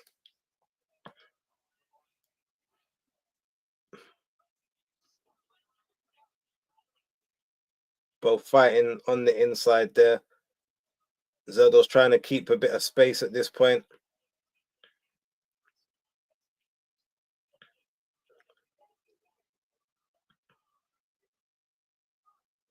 Oh, big shot there by Zurdo. And another one. Two jabs just popped out. And the left, a backhand as well. Billam-Smith trying to get on the inside, but Zurdo is just digging round those shots at this point. Being pushed towards the ropes. But Zurdo is quite comfortable here. Little uppercut there by Billam-Smith as he pushes Zurdo towards the ropes, but Zurdo pushes him back towards the center. Referee breaks them with 1 minute left to go of round number 11.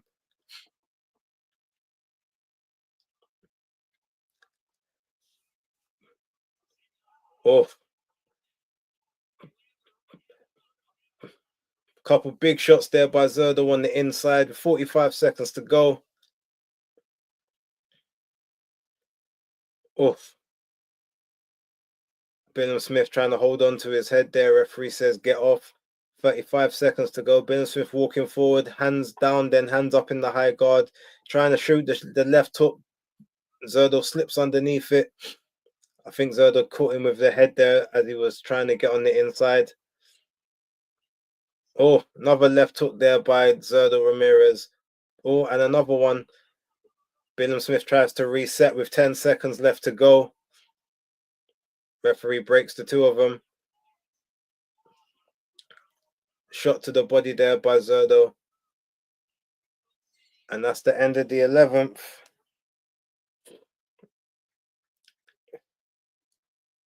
9-2 Zurdo.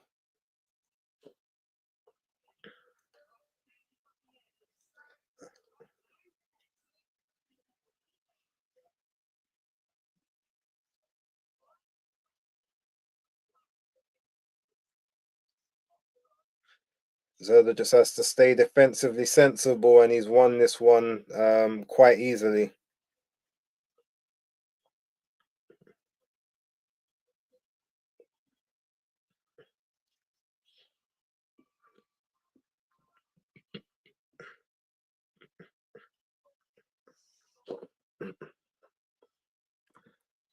Good round.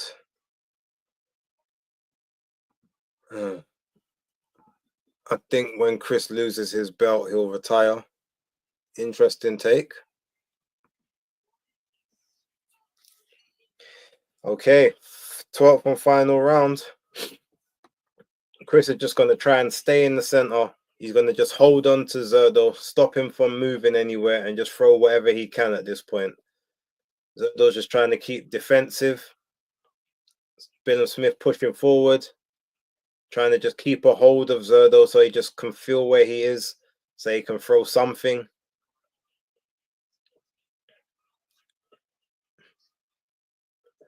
Oh, two big shots there by Zurdo on the inside. But Billam-Smith's trying to let his hands go now. Just walking with that high guard, walking forward in straight lines.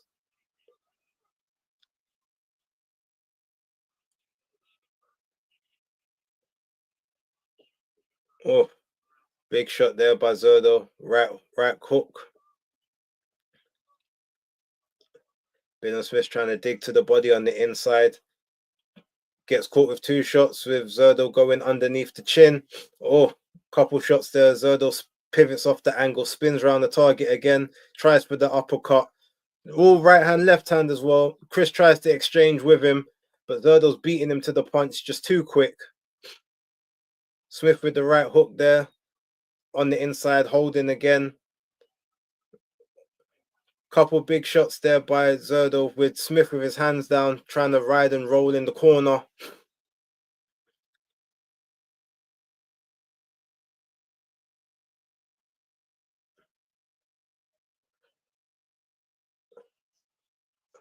Okay, big shot there by Zurdo, even though Smith came back with his own. He's just teeing off in the corner at this point. Smith's trying to fight back, but he looks like he's got nothing left. Falls into Zurdo Ramirez at this point with 1 minute and 7 seconds to go.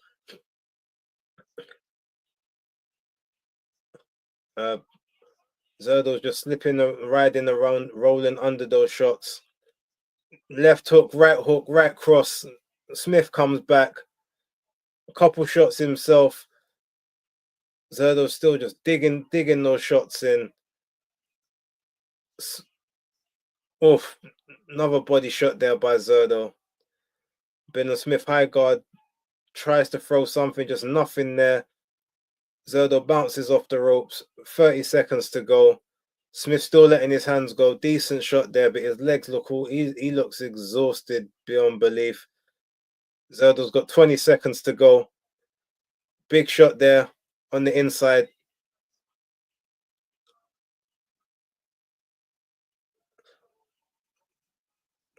Zurdo just digging away. Smith digging away. Neither guy's got much left, but Zurdo's got more. Oh, couple big shots there by Zurdo Ramirez right at the end. And that's the end of that fight, end of that round. And I've got it 10-2, 118 to 110 for Zurdo Ramirez.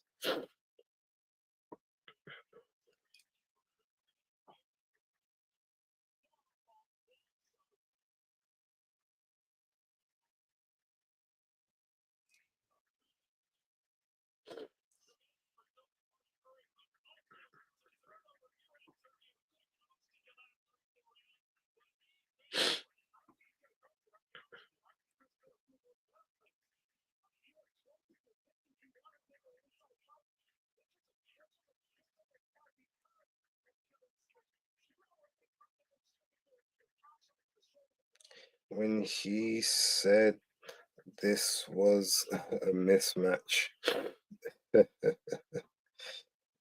Right, okay. Okay, so you got it 117, 111 to Zurdo. I got it 118, 110. But this was physically bruising fight for Zurdo. What a fight, what a round. CBS made him work more than Bivol did, in my opinion. Bivol didn't make him work at all. Bivol took all of his work away from him. Smith is absolutely shattered. Good chin, though. Jammed down. It will be interesting to see if Tunde and AY still look towards a fight with CBS or even Zurdo, or if they revert back to fighting some Spanish mechanic called Miguel Lopez. Warriors, Daniel Day. The chin on these men is mad. Shizzle, boxer in the mud. Zurdo a step too quick for CBS. Thank God Billam clinches, to be honest. Yeah. Boy. Phillips got it at 118, 110. Credit to CBS for taking his licks like a man. Boy. Well, we know who won that. We now know who's the unified champ. So next, and I think Opatai is supposed to be there. I think he flew in on Thursday, so he should step in the ring afterwards if he is.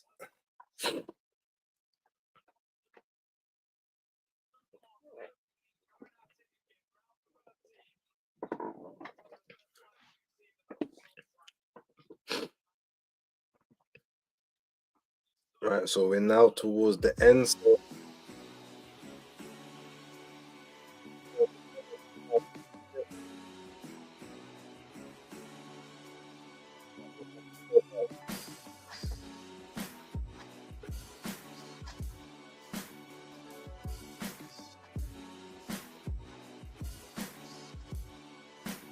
Michael Buffer teleported from Texas to Riyadh. All right. 116, 112. 115, 113.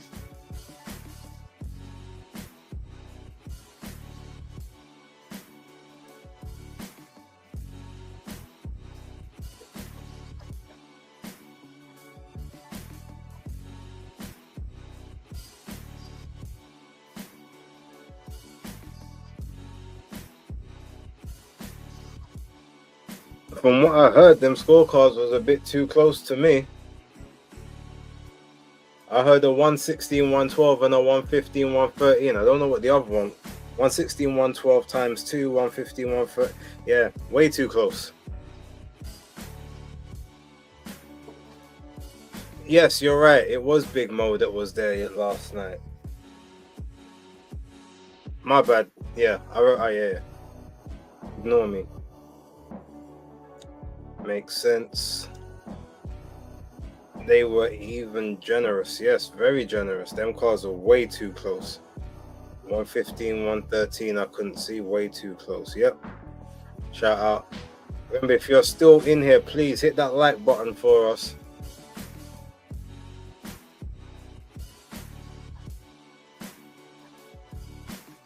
Should have taken the upper tire fight. Yep. Now he's lost out on that payday because he definitely didn't get the same kind of money for this one, especially when the fight's free as well.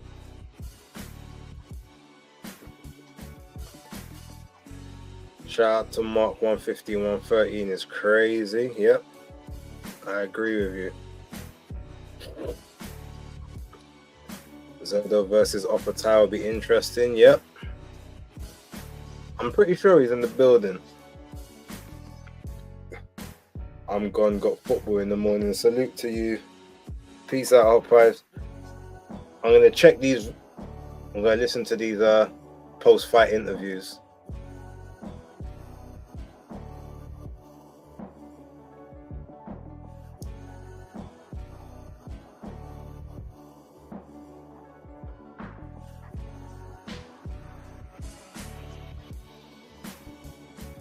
So win that's just aging very, very well on Dimitri Bivol's resume right about now.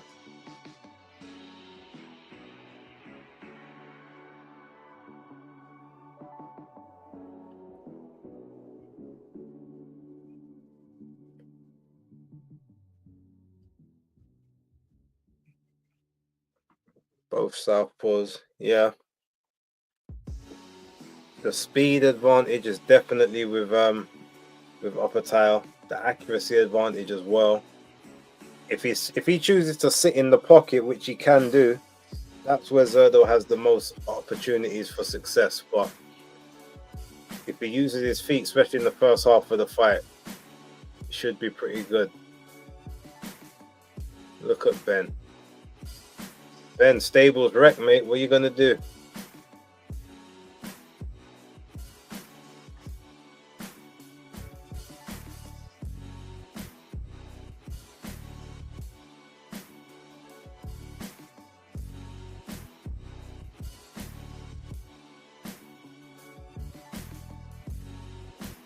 Anyone, if you stay in the building, I'm seeing more and more people joining. Please hit that like button if you haven't already done so. Very much appreciated. You know, haven't asked for any super chats, haven't asked for anything. All I'm asking for is a like on the video and maybe a comment to help with the algorithm. Zurdo don't want promoters in the video. I'm pretty sure Zurdo was a free agent, technically. I'm sure he became a free agent after the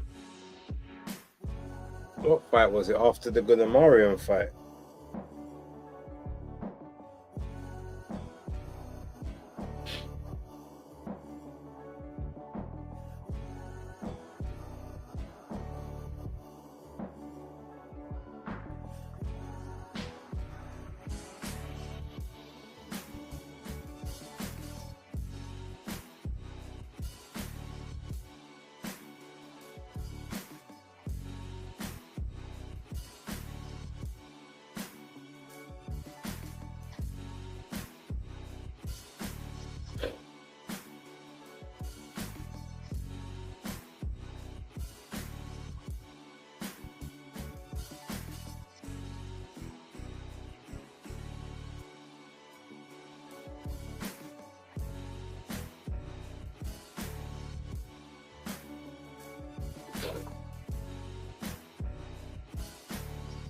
Zurdo wants Jai next.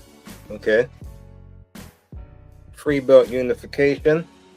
If he's good, if he can get ready for March, that would be great.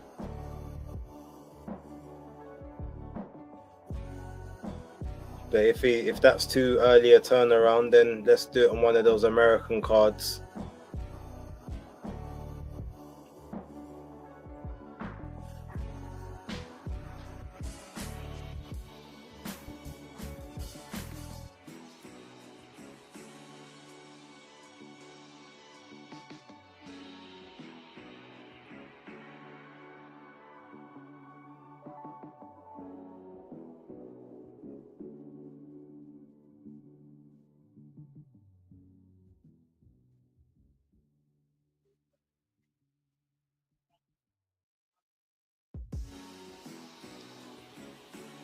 Imagine coming a cropper the first time that you leave your home comforts.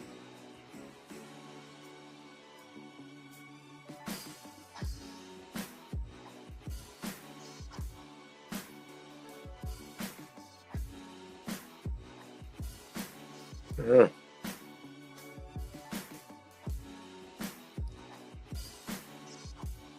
still can't get over them scorecards, but way too close.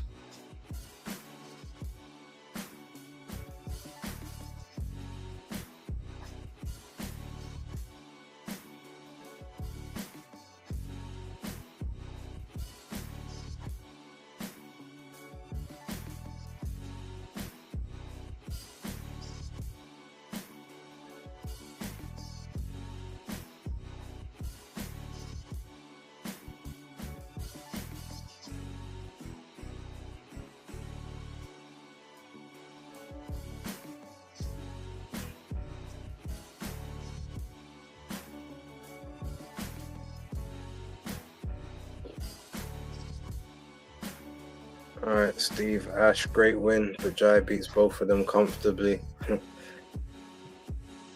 Might be right. Only thing we can do is watch the fight to find out.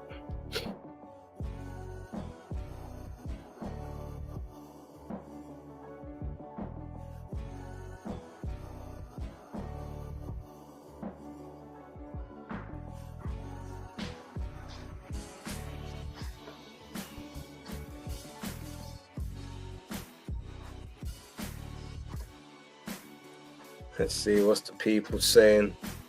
Couple last ones, almost done, almost done. Well, ladies and gentlemen, I guess that is that. I'm sure they could have roped in a bunch of the locals to just come and fill up the seats, because it's crazy how they just left it to be empty.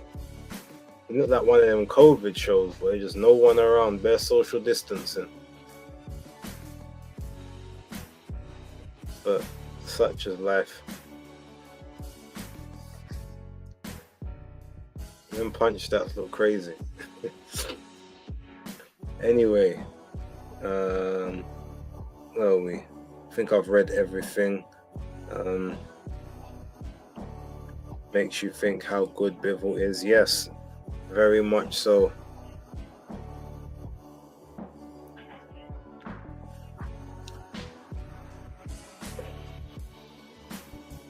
Credit, yeah. So anyway, look, ladies and gentlemen, thank you very much for tuning in. I'm gonna end that one there. One last comment. Smith tried to unify, big up. Some of these divisions need to look at the guy and just respect it.